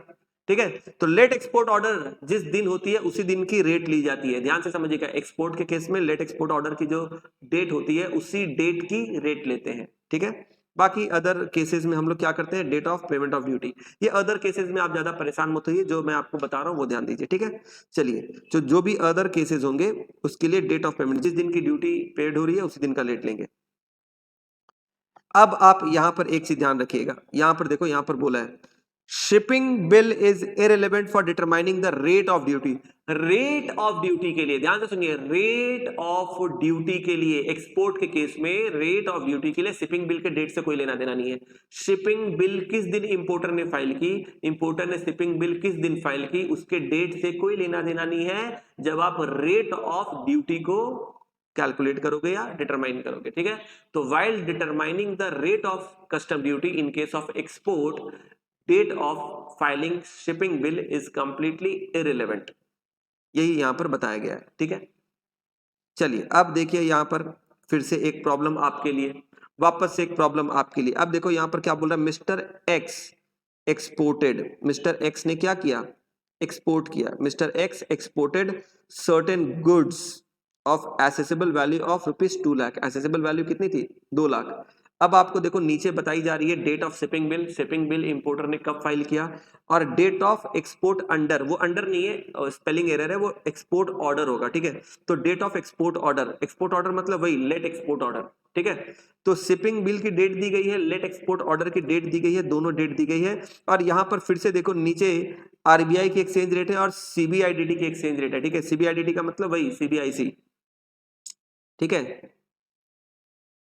तो ये जो है बताओ इसमें से, ये तो कोई काम का ही नहीं है, ये कोई काम का नहीं है अपने लिए। ठीक है, अपने को किससे मतलब है, अपने को मतलब है सिर्फ इससे, सीबीआईडीटी के रेट से मतलब है, जिसको हम लोग क्या बोल सकते हैं, सीबीआईसी भी बोल सकते हैं, सीबीआईसी।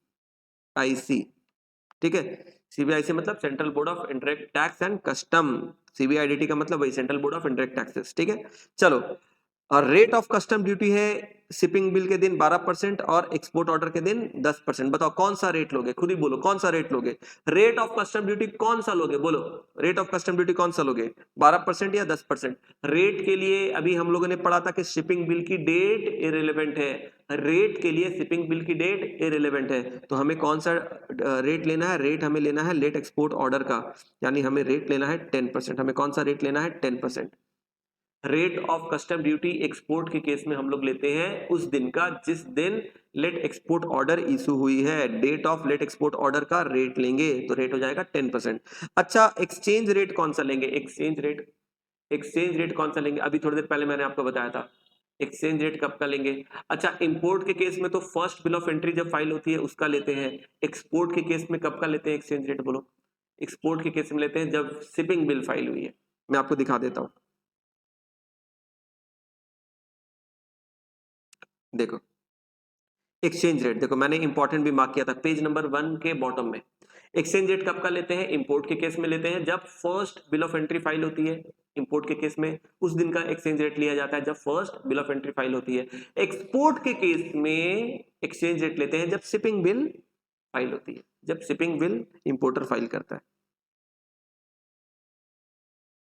तो शिपिंग बिल देखो यहां पर इंपोर्टर ने कब फाइल किया था, शिपिंग बिल इंपोर्टर ने कब फाइल किया था, 27 जुलाई को। तो यहां पर एक्सचेंज रेट कौन सा ले लेंगे, ये 60। तो एक्सचेंज रेट हम लोग कब कितना ले लेंगे, 60 रुपीज, जिस दिन शिपिंग बिल फाइल हुई थी उस दिन का एक्सचेंज रेट ले लेंगे। तो आपको यहां समझ में आ गया। अब ऊपर प्रॉब्लम में बताया गया है एसेसिबल वैल्यू ₹2 लाख। अच्छा, यहाँ जो एसेसिबल वैल्यू है वो ऑलरेडी रुपीस में यानी कि आईएनआर में, इंडियन रुपीस में दिया गया है, तो यहाँ पर अपने ज्यादा परेशान होने की कोई जरूरत नहीं है, ऑलरेडी यहाँ पर रुपीस में ही है। तो यहाँ पर देखो, ओहो, आई थिंक यहाँ पर टाइपिंग एरर है, ये जो ₹2 लाख है ना, ये रुपीस नहीं होगा, ये डॉलर होगा। ठीक है, ये रुपीस नहीं होगा, आप इसे कट कर लो, ये डॉलर होगा, यूएस डॉलर, इसको आप यूएस डॉलर कर लो, यूएस डॉलर। ठीक है, तो अब आप देखो यहां पर हम लोग कैसे इसका कैलकुलेशन करेंगे।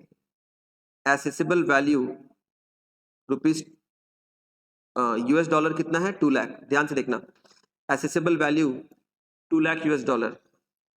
एक्सचेंज रेट हमने क्या लिया था, देखो ऊपर 60, तो 60 के एक्सचेंज रेट से हम लोग क्या करेंगे, रुपीस में को कन्वर्ट कर लेंगे।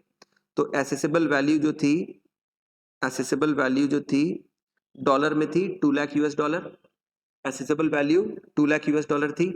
एक्सचेंज रेट में हम लोग इसे कन्वर्ट कर लेंगे तो ये एसेसिबल वैल्यू इंडियन रुपीस में कितनी बन जाएगी, 2 लाख इंटू 60, 120 लाख यानी 1 करोड़ 20 लाख। ठीक है, अब हम लोग बीसीडी लगाएंगे कौन से रेट से, ऊपर हमने रेट भी देखा था, रेट हमने कौन सा लिया था 10%। ठीक है, तो 10% हम लोग लगा देंगे। तो 120 लाख का 10% कितना होता है, बीसीडी 1,20,000। इसको ऐड करेंगे तो कितना आ जाएगा 1 लाख 132 लाख, 132 लाख मतलब 1 करोड़ 32 लाख। ठीक है, एस डब्ल्यू एस ये जो है ना ये नॉट एप्लीकेबल है। एस डब्ल्यू एस मतलब सोशल वेलफेयर सरचार्ज एक्सपोर्ट के केस में नहीं लगता है। ठीक है, तो ये नॉट एप्लीकेबल, तो इसलिए ये हो गया। तो अपना जो टोटल अमाउंट आया फाइनल वो कितना आया 132 लाख, 1 करोड़ 32 लाख। ठीक है, और क्वेश्चन में क्या पूछा गया था, क्वेश्चन में पूछा गया था find duty payable. Problem number 4 में क्या पूछा गया था, फाइंड ड्यूटी पेबल। तो ड्यूटी पेबल यहां पर क्या होगा, यहां ड्यूटी पेबल क्या होगा बोलो,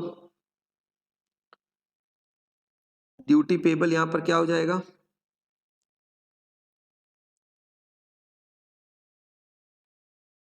बीसीडी। जो बीसीडी है बस उसका ही पेमेंट हुआ ना 12 लाख, 12 लाख जो है बस वही।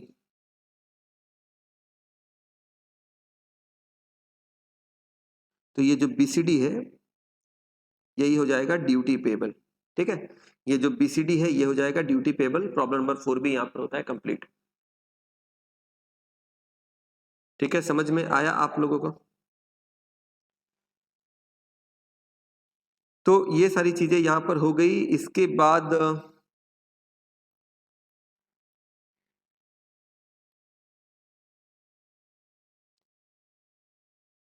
कुछ और चीजें हैं।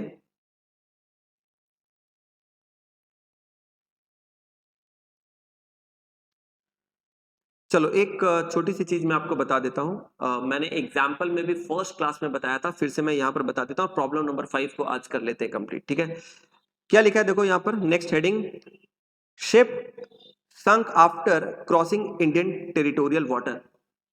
Ship sunk after crossing Indian territorial water मतलब एक वेसल है या शिप है, वो इंडियन पोर्ट से निकलती है, कस्टम पोर्ट से निकलती है गुड्स को लेकर, और टेरिटोरियल वाटर ऑफ इंडिया को क्रॉस करने के बाद वो डूब जाती है।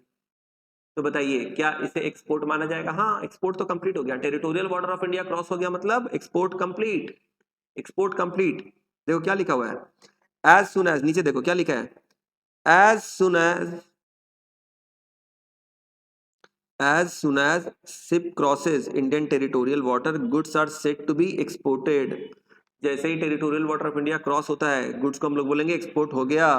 Therefore if ship sunk after crossing Indian territorial water, export is said to be completed and export duty is leviable। export duty लग गया, अब इससे कोई फर्क नहीं पड़ता पानी का जहाज डूब गया या फिर अपने डेस्टिनेशन तक पहुंचा, इससे कोई लेना देना नहीं है। ठीक है, तो याद रखना अगर ऐसा कोई भी केस हो तो इस तरीके का सिचुएशन को याद रखना। ठीक है, चलो प्रॉब्लम नंबर 5 देखो, एक पढ़ लेते हैं problem number 5।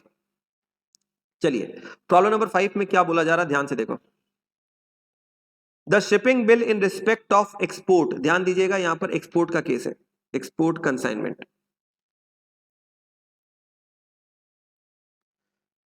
The shipping bill in respect of export consignment was presented to the custom authority on 8 मार्च 2023। 8 मार्च को शिपिंग बिल एक्सपोर्टर ने जमा कराया। एक्सपोर्टर ने शिपिंग बिल कब जमा कराया, 8 मार्च 2023 को। Custom authority granted, custom authority granted let export order कब, ऑन 11th ऑफ मार्च। ठीक है, 11th मार्च को let export order custom authority ने, पीओ ने दे दिया। The loading of goods in the ship commenced only after 17th March 2023। बोली लोडिंग जो है वो 17th मार्च के बाद ही हुई। Loading of goods in the ship has commenced only after 17th of March.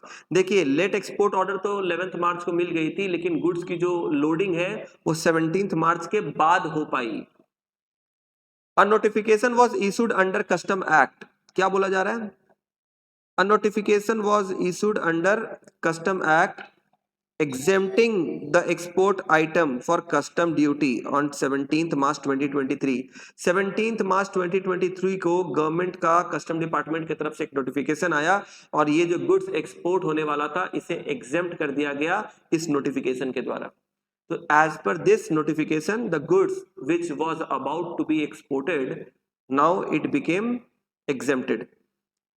the SSE contends that, क्या लिखा है, the SSE contends that since loading of the goods in the ship was commenced after 17th March 2023 the export consignment is eligible for the benefit of exemption notification। जो exporter है वो बोल रहा है ना कि गुड्स की जो लोडिंग हुई है वो तो 17 मार्च के बाद हुई है। गुड्स की लोडिंग, गुड्स को आपने शिप में या वेसल में जो लोड किया वो लोड कब किया, आपने 17 मार्च के बाद आपने गुड्स को लोड किया शिप या वेसल में। तो गुड्स की लोडिंग जो हुई वो 17 मार्च के बाद हुई है, यानी गवर्नमेंट का जो एग्जेम्पशन नोटिफिकेशन था वो आने के बाद आपने गुड्स की लोडिंग की है। तो इस वजह से ये जो गुड्स है ये एग्जेम्पशन नोटिफिकेशन के बेनिफिट के लिए एलिजिबल है। यानी ये बोलना चाह रहा है हम एक्सपोर्ट ड्यूटी नहीं देंगे या फिर मुझे मेरा एक्सपोर्ट ड्यूटी जो है वो वापस करो। ठीक है। डिस्कस विथ रीजन, क्या लिखा है, डिस्कस विथ रीजन वेदर एसएससीज contention is tenable in law. Tenable का मतलब लीगली आप इसको जस्टिफाई कर सकते हो क्या। तो ये जो टेनेबल इन लॉ का मतलब होता है can it be justified as per the legal provision of law, is it logical as per the legal provision of law. ठीक है, जिसको बोलते हैं टेनेबल। ठीक है, तो बोलिए लॉजिक के साथ, रीजन के साथ कि एसएससी का जो कंटेंशन है वो क्या टेनेबल है, आप बताइए। फिर से आप वीडियो को पॉज कीजिए, 1 मिनट आराम से इस प्रॉब्लम को पढ़िए और अपने मन में सोचिए क्या लगता है आपको कि क्या ये जो एसएससी बोल रहा है कि नहीं गुड्स तो लोड हुआ है वो तो 17 मार्च के बाद लोड हुआ है, तब तक तो गुड्स एग्जेम्प्ट हो गया था, तो ये एग्जेम्पशन नोटिफिकेशन का बेनिफिट इस गुड्स को मिलना चाहिए। क्या ये एसएससी का कंटेंशन करेक्ट है आपके हिसाब से, आप सोचिए। हालांकि शिपिंग बिल ऑलरेडी फाइल हो चुकी थी 8 मार्च को और लेट एक्सपोर्ट ऑर्डर भी ऑलरेडी दे दिया गया था पीओ के द्वारा 11 मार्च को, तब तक कोई एग्जेम्पशन नोटिफिकेशन नहीं आया था। ठीक है, आप वीडियो को पॉज करके सोचिए और फिर मैं आपको बताऊंगा क्या होगा।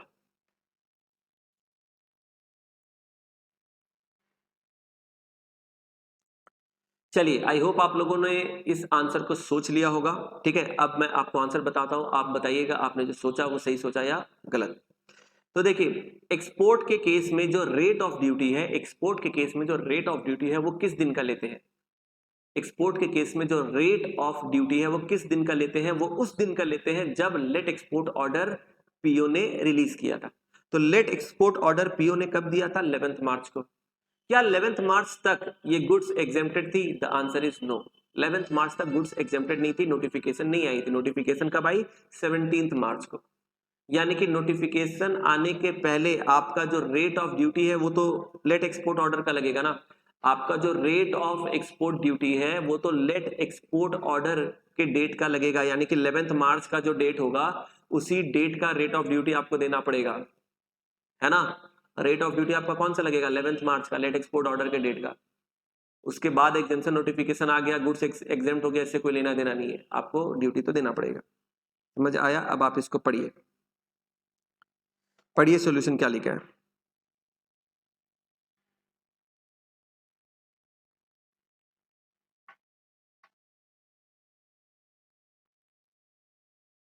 क्या लिखा हुआ है, subsequent change after such order for clearance is not material. ठीक है, बोल रहा है कि जब let export order custom authority ने दे दिया उसके बाद अगर कोई भी सब्सिक्वेंट चेंज आती है लीगल प्रोविजन में या कोई एग्जेम्पशन नोटिफिकेशन कुछ भी आता है, तो जो सब्सिक्वेंट चेंज है वो इमटेरियल है, नॉट मटेरियल, यानी कि इररिलेवेंट, नॉट रेलेवेंट, जो आप बोलो। और इसलिए hence the SSC is not entitled to seek exemption from duty. इसलिए एसएससी को कोई भी एग्जेम्पशन नहीं मिलेगा। समझ में आया आपको, समझ में आया आपको। तो देखिए ये आपको कुछ कुछ छोटे छोटे से प्रॉब्लम्स इस तरह के आपको जान के रखने चाहिए एग्जाम्स में। हालांकि आपके सिलेबस में वैल्यूएशन का टॉपिक डाला गया है, ठीक है, कैलकुलेशन ऑफ ड्यूटी वगैरह है नहीं, लेकिन मुझे लगा कि ये चीज आपको जान के रखना चाहिए आपके कॉन्सेप्ट और नॉलेज के लिए, इसलिए मैंने इसे भी कवर कर दिया। आपका जो सेंट जेवियर्स कॉलेज की जो सिलेबस प्रिस्क्राइब्ड दी गई है, इसमें कुछ बेसिक डेफिनेशंस है कस्टम एक्ट के, और वैल्यूएशन का टॉपिक डाला गया है। वैल्यूएशन का मतलब होता है वैल्यूएशन ऑफ एसेसिबल वैल्यू, जो हम लोग आगे करेंगे, ठीक है।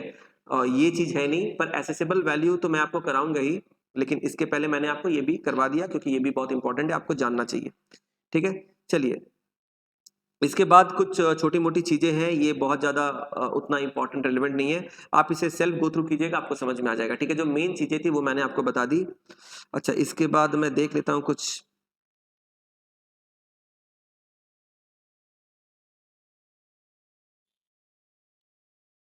चलो, एक और चीज मैं आपको बता दूं, ये सारी चीजें आप खुद से रीड कर लेना, ठीक है। कॉम्बो पैक में जब गुड्स इंपोर्ट होती है तो इसका क्या प्रोविजन होता है, ठीक है। चलिए मैं आपको फटाफट से बता देता हूँ। कॉम्बो पैक का मतलब होता है कभी कभी बहुत सारे गुड्स को एक साथ हम लोग इंपोर्ट करते हैं, है ना, मल्टीपल टाइप के अलग अलग तरह के गुड्स को हम लोग एक साथ इंपोर्ट करते हैं, और उसमें अलग अलग तरह के गुड्स होते हैं, सबकी रेट ऑफ ड्यूटी अलग अलग होती है। तो इसको हम लोग किस रेट से चार्ज करेंगे?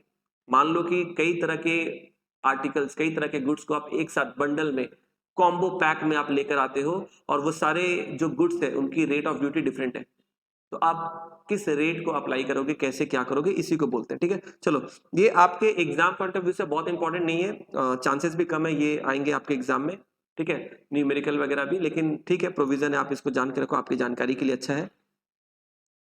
तो determination of duty where a combo pack consist of articles liable to different rate of duty, इसे बोलते हैं सेक्शन 19।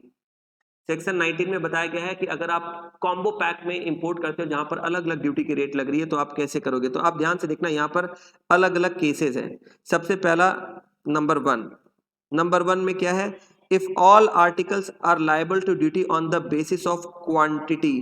कुछ ऐसे गुड्स होते हैं, कुछ ऐसे आर्टिकल्स होते हैं जिनको as per custom law quantity के बेस पे उस पे ड्यूटी लगाई जाती है। कुछ ऐसे आर्टिकल्स है जो कस्टम टैरिफ एक्ट है ना, उसमें बताया गया, रेट ऑफ ड्यूटी तो आपको पता ही है ना, कस्टम टैरिफ एक्ट में है। तो as per custom tariff act के जो रूल्स और प्रोविजंस है, उसमें कुछ ऐसे स्पेसिफिक आर्टिकल्स बताए गए हैं जिनके ऊपर ड्यूटी लगाई जाती है अकॉर्डिंग टू क्वांटिटी, मतलब उनके क्वांटिटी के हिसाब से उस पर कस्टम ड्यूटी लगती है। तो if all articles are liable to duty on the basis of quantity, तो अगर जो आर्टिकल आप लेकर आ रहे हो वो उन कैटेगरी में है जिनकी क्वांटिटी के बेसिस पे ड्यूटी लगाई जाती है, अगर ऐसे कैटेगरी की गुड्स को आप इंपोर्ट कर रहे हो तो क्या होगा, such article shall be chargeable on the basis of quantity. तो जितने भी क्वांटिटी का आपने जो जो भी आर्टिकल को इंपोर्ट किया है, उनको उनके क्वांटिटी के हिसाब से उस पर ड्यूटी लगा दी जाएगी, ठीक है। तो अगर क्वांटिटी वाले कैटेगरी की गुड्स है जिसपे क्वांटिटी के बेसिस पे ड्यूटी लगती है, अगर उस कैटेगरी की गुड्स है तो क्वांटिटी के बेसिस पे जो भी अलग अलग आर्टिकल आप लेकर आते हो उनके ऊपर क्वांटिटी के बेसिस पे कस्टम ड्यूटी लगा दी जाएगी। लेकिन नंबर टू में all articles are liable to duty on the basis of value. लेकिन अगर आप ऐसे गुड्स को लेकर आते हो जिसमें कस्टम ड्यूटी क्वांटिटी के बेसिस पे नहीं बल्कि वैल्यू के बेसिस पे लगती है, मोस्टली ये सारी गुड्स होती है जिसपे वैल्यू के बेसिस पे ही कस्टम ड्यूटी लगती है, ठीक है। तो आप जिन गुड्स को लेकर आ रहे हो अगर वो उस कैटेगरी में है जहां पर वैल्यू के बेसिस पे कस्टम ड्यूटी लगती है, क्वांटिटी के बेसिस पे नहीं, तो हम लोग क्या देखेंगे, हम लोग फिर से यहाँ पर दो चीजों को देखेंगे। पहली चीज देखेंगे, if they all are liable at the same rate, या फिर देखेंगे if they are liable at different rate. तो जितने भी आर्टिकल्स है क्या सभी सेम रेट के अंदर फॉल करते हैं या सारे आर्टिकल की जो रेट ऑफ ड्यूटी है वो अलग अलग है। तो अगर सेम रेट में है तब तो कोई टेंशन नहीं है भाई, सेम रेट में है तो क्या करो, जो भी रेट है उसको अप्लाई कर दो। लेकिन अगर अलग अलग रेट है, अलग अलग रेट है, आप जो भी आर्टिकल को कॉम्बो में लेकर आ रहे हो वो सारे आर्टिकल की जो रेट ऑफ ड्यूटी है वो सब अलग अलग है, तो जो सबसे हाईएस्ट रेट है ना, हाईएस्ट रेट को अप्लाई कर दो। मान लो 5 या 6 तरह के आर्टिकल्स को आप कॉम्बो में लेकर आ रहे हो, पूरे एक कंबाइंड फॉर्म में लेकर आ रहे हो, तो उनमें से जिसकी कस्टम ड्यूटी की रेट सबसे ज्यादा है वही हाईएस्ट रेट बाकी सब पे भी लग जाएगी, पूरे के पूरे कॉम्बो पैक में हाईएस्ट रेट ऑफ ड्यूटी लग जाएगी, ठीक है। अच्छा, इसके बाद नंबर 3 में क्या बोल रहा है? If few articles are not liable to duty and few articles are liable to duty. जो कॉम्बो पैक आप लेकर आ रहे हो उसमें से कुछ ऐसे आर्टिकल हैं जो एग्जेम्प्ट है, जिसमें ड्यूटी नहीं लगती है, नॉट लायबल टू ड्यूटी, और कुछ आर्टिकल ऐसे हैं जिसमें ड्यूटी लगती है, ड्यूटीएबल कुछ गुड्स है, कुछ एग्जेम्प्ट गुड्स है, इनका आप कॉम्बो लेकर आ रहे हो। तो क्या होगा? सेम, सभी पे हाईएस्ट रेट लग जाएगा। Highest rate of such shall be applicable on all article. Duty free जो था, एग्जेम्प्ट जो था, उसके ऊपर भी ड्यूटी लग जाएगा अगर आप कॉम्बो में लेकर आते हो। ठीक है, समझ में आया आपको? तो कॉम्बो के केस में जो हाईएस्ट रेट ऑफ ड्यूटी होगा वो सभी आर्टिकल गुड्स के ऊपर लग जाएगा, चाहे वो नॉन ड्यूटीएबल हो या एग्जेम्प्ट गुड्स हो, उसमें भी। ठीक है, लेकिन इसमें एक एक्सेप्शन भी है कि अगर जो इंपोर्टर है वो प्रॉपर ऑफिसर से, कस्टम अथॉरिटी से रिक्वेस्ट करता है, उसको जस्टिफिकेशन देता है, उसको जस्टिफाइड ग्राउंड बताता है, जस्टिफाइबल रीजन उसे देता है, और पीओ यानी कि प्रॉपर ऑफिसर सेटिस्फाई हो जाता है उसके बाद से, तो पीओ अगर चाहे, प्रॉपर ऑफिसर अगर चाहे, तो वो अलाउ कर सकता है कि आप अलग अलग जो आर्टिकल है उसको आप उसके रिस्पेक्टिव रेट से आप ड्यूटी दे सकते हो। समझ में आ रहा है? मतलब पीओ अगर चाहे तो पीओ अलाउ कर सकता है इंपोर्टर को कि जितने भी कॉम्बो पैक के अंदर जो डिफरेंट डिफरेंट आर्टिकल है वो सभी को आप उसके रिस्पेक्टिव रेट ऑफ ड्यूटी से आप पेमेंट कर सकते हो। लेकिन इसके लिए जो इंपोर्टर है उसको उसके प्रॉपर रीजंस और जस्टिफिकेशन देने पड़ेंगे, और पीओ अगर सेटिस्फाई होगा उसके बाद ही ये ऑर्डर देगा। ठीक है, चलो, तो ये सारी चीजें यहाँ पर लिखी गई है, ये सब आप खुद से पढ़ लेना। अच्छा, एक और चीज, ये भी बहुत इंपॉर्टेंट नहीं है, फिर भी आपको मैं एक बार बता देता हूँ। Treatment of accessory supplied with machinery. कभी कभी कोई ऐसे इक्विपमेंट या कोई मशीनरी आप इंपोर्ट करते हो जिसके साथ कुछ एक्स्ट्रा एक्सेसरी भी साथ में आती है। जैसे फॉर एग्जांपल अगर मान लो मोबाइल फोन है, मोबाइल फोन अगर आप लेकर आते हो तो उसके साथ में उसकी एक्सेसरी भी साथ में आएगी, जिसमें चार्जर होंगे, ईयरफोन्स होंगे, है ना। इसी तरीके से मान लो कोई लैपटॉप है तो लैपटॉप के साथ उसके जो केबल होंगे, चार्जिंग केबल होंगे, या मान लो उसके साथ और भी कोई दूसरा आर्टिकल, वो सब उसके साथ में एक कॉम्बो के फॉर्म में आ रहा है। तो कभी कभी कुछ ऐसे इक्विपमेंट्स होते हैं जब उनको आप लेकर आओगे तो जो मेन आर्टिकल है वो तो आएंगे आएंगे, उसके साथ साथ कुछ अलग से उसके रिलेटेड जो एक्सेसरीज होते हैं वो भी साथ में आते हैं। तो इंपोर्टेड गुड्स में मेन आर्टिकल के साथ अगर एक्सेसरीज भी आ रही है, कोई मशीन है उसके साथ उसके अलग अलग पार्ट्स या कंपोनेंट्स भी आ रहे हैं, तो ऐसे में उसकी जो टैक्सेबिलिटी होगी वो कैसे होगी, किस तरीके से टैक्स लगाई जाएगी, किस रेट से टैक्स लगाई जाएगी। मेन आर्टिकल का रेट हो सकता है, रेट ऑफ ड्यूटी अलग है, हो सकते हैं जो कंपोनेंट्स है या जो उसके जो अलग एक्सेसरीज है उनका रेट ऑफ ड्यूटी हो सकता है अलग है। तो किस तरीके से कस्टम ड्यूटी लगेगी वो यहाँ पर बताया गया है। तो देखो, एक चीज आपको ध्यान रखना है कि जो एक्सेसरी है, जो भी एक्सेसरी है, क्या लिखा है देखो, such accessory are supplied in ordinary course of trade.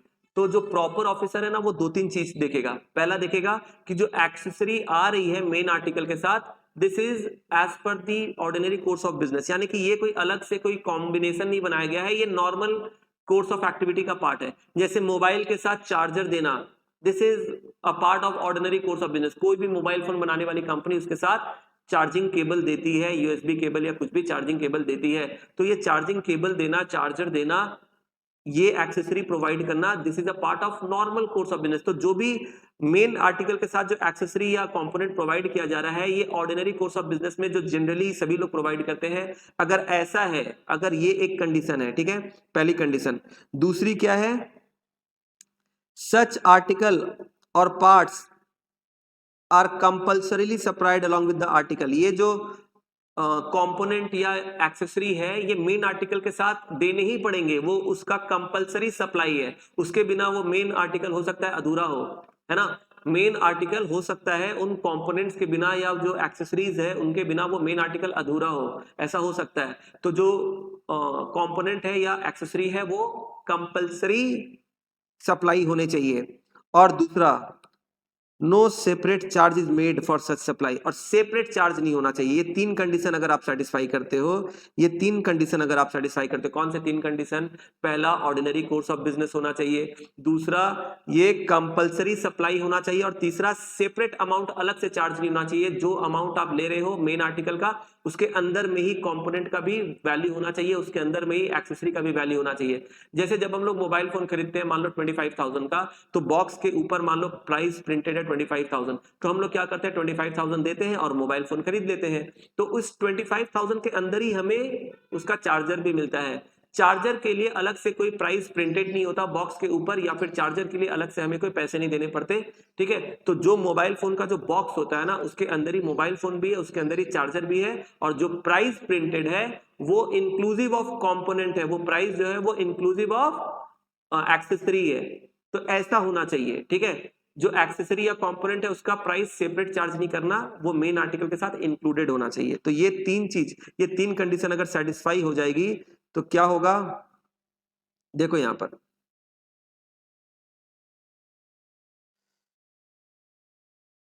देखो, यहां पर ऊपर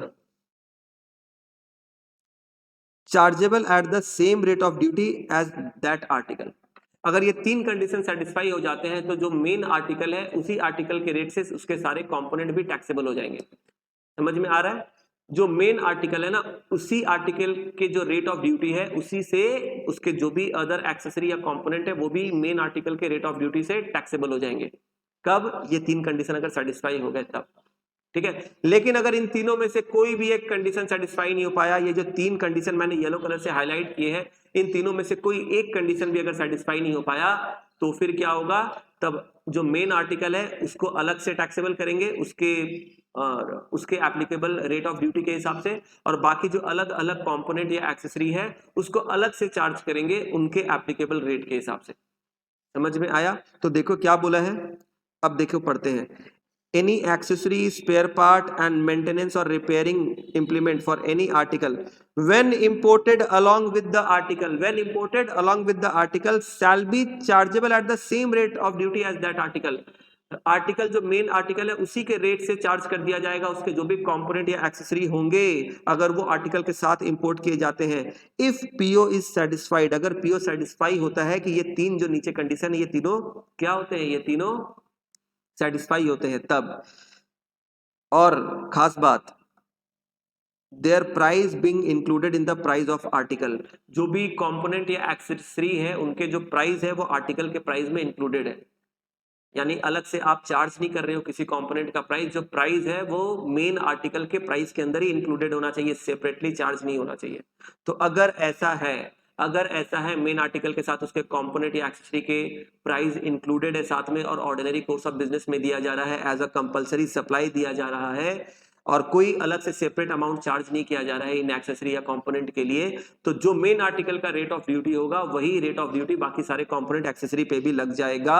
इसी से रिलेटेड एक छोटा सा यहाँ पर प्रॉब्लम भी बताया गया है। आप देखो क्या लिखा हुआ है, दो कॉलम है क्वेश्चन के अंदर, एक में एसेसेबल वैल्यू है, दूसरे में क्या है, रेट ऑफ ड्यूटी।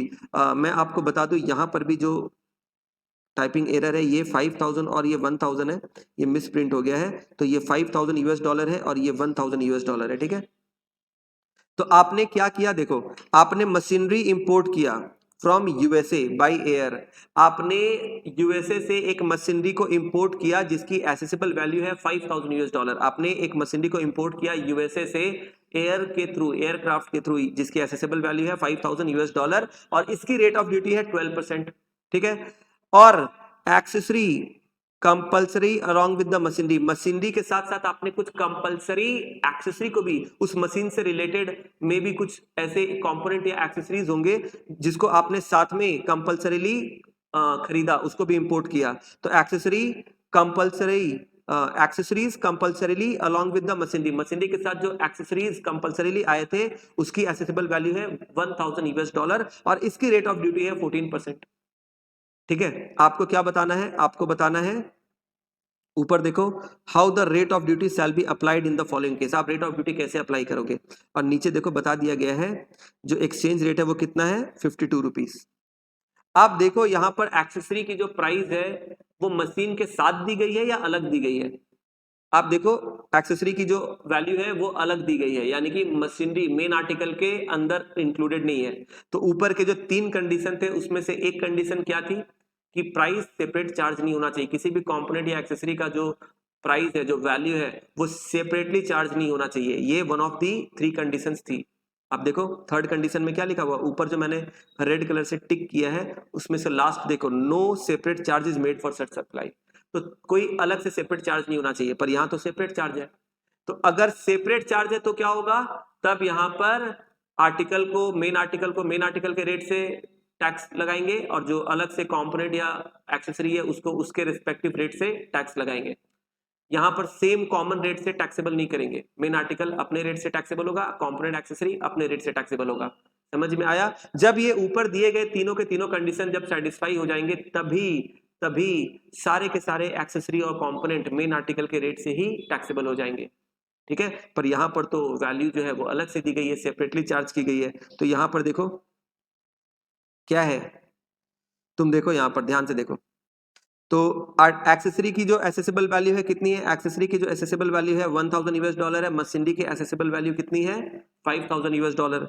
इसको जब हम लोग एक्सचेंज रेट के हिसाब से कन्वर्ट करेंगे तो 52 से मल्टीप्लाई करेंगे तो एक्सेसरी की जो वैल्यू आएगी इंडियन रुपीस में वो जाएगी 52,000 इंडियन रुपीस, और मशीनरी की वैल्यू हो जाएगी 2,60,000 रुपीस। तो हमने क्या किया, एसेसिबल वैल्यू को इंडियन करेंसी में, ये भी क्या है, ये भी एसेसिबल वैल्यू है but in Indian rupees, Indian rupees में हमने एसेसिबल वैल्यू को कन्वर्ट कर लिया। इसके बाद तुम देखो क्या है, एक्सेसरी को हम लोग टैक्सेबल कर रहे हैं 15.4% से और इसको टैक्सेबल कर रहे हैं 13.2% से। इसका मतलब समझ में आया? इसका मतलब इंक्लूडिंग, ध्यान से देखो, इंक्लूडिंग SWS 10%। अब तुम ध्यान से देखो, अगर नहीं समझ में आ रहा है किसी को तो मैं यहां पर बता देता हूं। एक्सेसरी के लिए ध्यान से देखना, एक्सेसरी के लिए रेट ऑफ ड्यूटी कितना 14%, इसमें क्या करो 1.10 मल्टीप्लाई कर दो, क्योंकि 14% तो बीसीडी का रेट है, ध्यान से समझो 14% बीसीडी का रेट है, फिर इसके ऊपर क्या लगेगा, इसके ऊपर 10% एसडब्ल्यूएस भी लगेगा। तो एसडब्ल्यूएस अगर लगेगा तो 10% बढ़ जाएगा ना, तो 14% प्लस 10% कितना होता है, देखो 14% प्लस 10% कितना होता है, सेम यहां पर भी एसडब्ल्यूएस के लिए 10% बढ़ा दो तो 12% प्लस 10%, तो 12% प्लस 10% कितना होता है 13.2, 12% प्लस 10% कितना होता है 13.2%। इसी तरीके से 14% प्लस 10% कितना होता है 15.4। तो ये जो रेट ऑफ ड्यूटी 15.4 और 13.2 दिया गया है, यह है बीसीडी का ड्यूटी का रेट प्लस एसडब्ल्यूएस का 10% उसके ऊपर कंबाइन करके टोटल रेट ऑफ ड्यूटी दिया गया है, इसलिए इतना है। और इस रेट ऑफ ड्यूटी से हमने क्या किया, इसको मल्टीप्लाई कर दिया, मतलब इन दोनों का हमने मल्टीप्लाई, ये जो इंडियन रुपीस में जो एसेसिबल वैल्यू है इसको हमने मल्टीप्लाई कर दिया इस रेट से। ठीक है, इन दोनों का मल्टीप्लाई कर देंगे तो हमारा ड्यूटी पेबल आ जाएगा। तो ड्यूटी पेबल कितना आ गया, एक्सेसरी का अलग से आ गया 8,008 रुपीज और मशीनरी का अलग से आ गया 34,320। हमने एसेसिबल वैल्यू जो इंडियन रुपीस में निकाला था उसको हमने जो रेट ऑफ ड्यूटी है 15.4 और 13.2 इससे हमने मल्टीप्लाई कर दिया। ठीक है, समझ में आया? तो ये आपके एग्जाम के लिए उतना ज्यादा रिलेवेंट नहीं है, फिर भी आपने समझ लिया, आपके कॉन्सेप्चुअल अंडरस्टैंडिंग के लिए ये बेटर है। ठीक है, चलिए इसके साथ ही हमारा ये जो टॉपिक है ये कंप्लीट होता है। आज के क्लास को हम लोग यहाँ पर एंड करते हैं और इसके बाद हम लोग वैल्यूएशन स्टार्ट करेंगे, आखिर एसेसिबल वैल्यू कैसे निकाली जाती है। अभी तक आप लोगों ने जितने भी प्रॉब्लम्स किए, जो भी आज के क्लास में मैंने आपको प्रॉब्लम्स कराए, आपने नोटिस किया होगा सारे के सारे प्रॉब्लम में एसेसिबल वैल्यू ऑलरेडी दिए गए थे। देखो यहाँ पर भी एसेसिबल वैल्यू ऑलरेडी दिए गए थे, या तो इंडियन रुपीस में या तो फॉरेन करेंसी में एसेसिबल वैल्यू ऑलरेडी बता दिए गए थे। लेकिन एसेसिबल वैल्यू आखिर निकालते कैसे हैं, ये वैल्यूएशन के टॉपिक में हम लोग सीखेंगे, जो कि हमारी नेक्स्ट क्लास होगी। तो नेक्स्ट क्लास बहुत इंपॉर्टेंट है। आज के क्लास को हम लोग यहाँ पर एंड करते हैं, नेक्स्ट क्लास में आगे हम लोग कंटिन्यू करेंगे और एसेसिबल वैल्यू निकालना सीखेंगे। Thank you so much, bye bye, take care.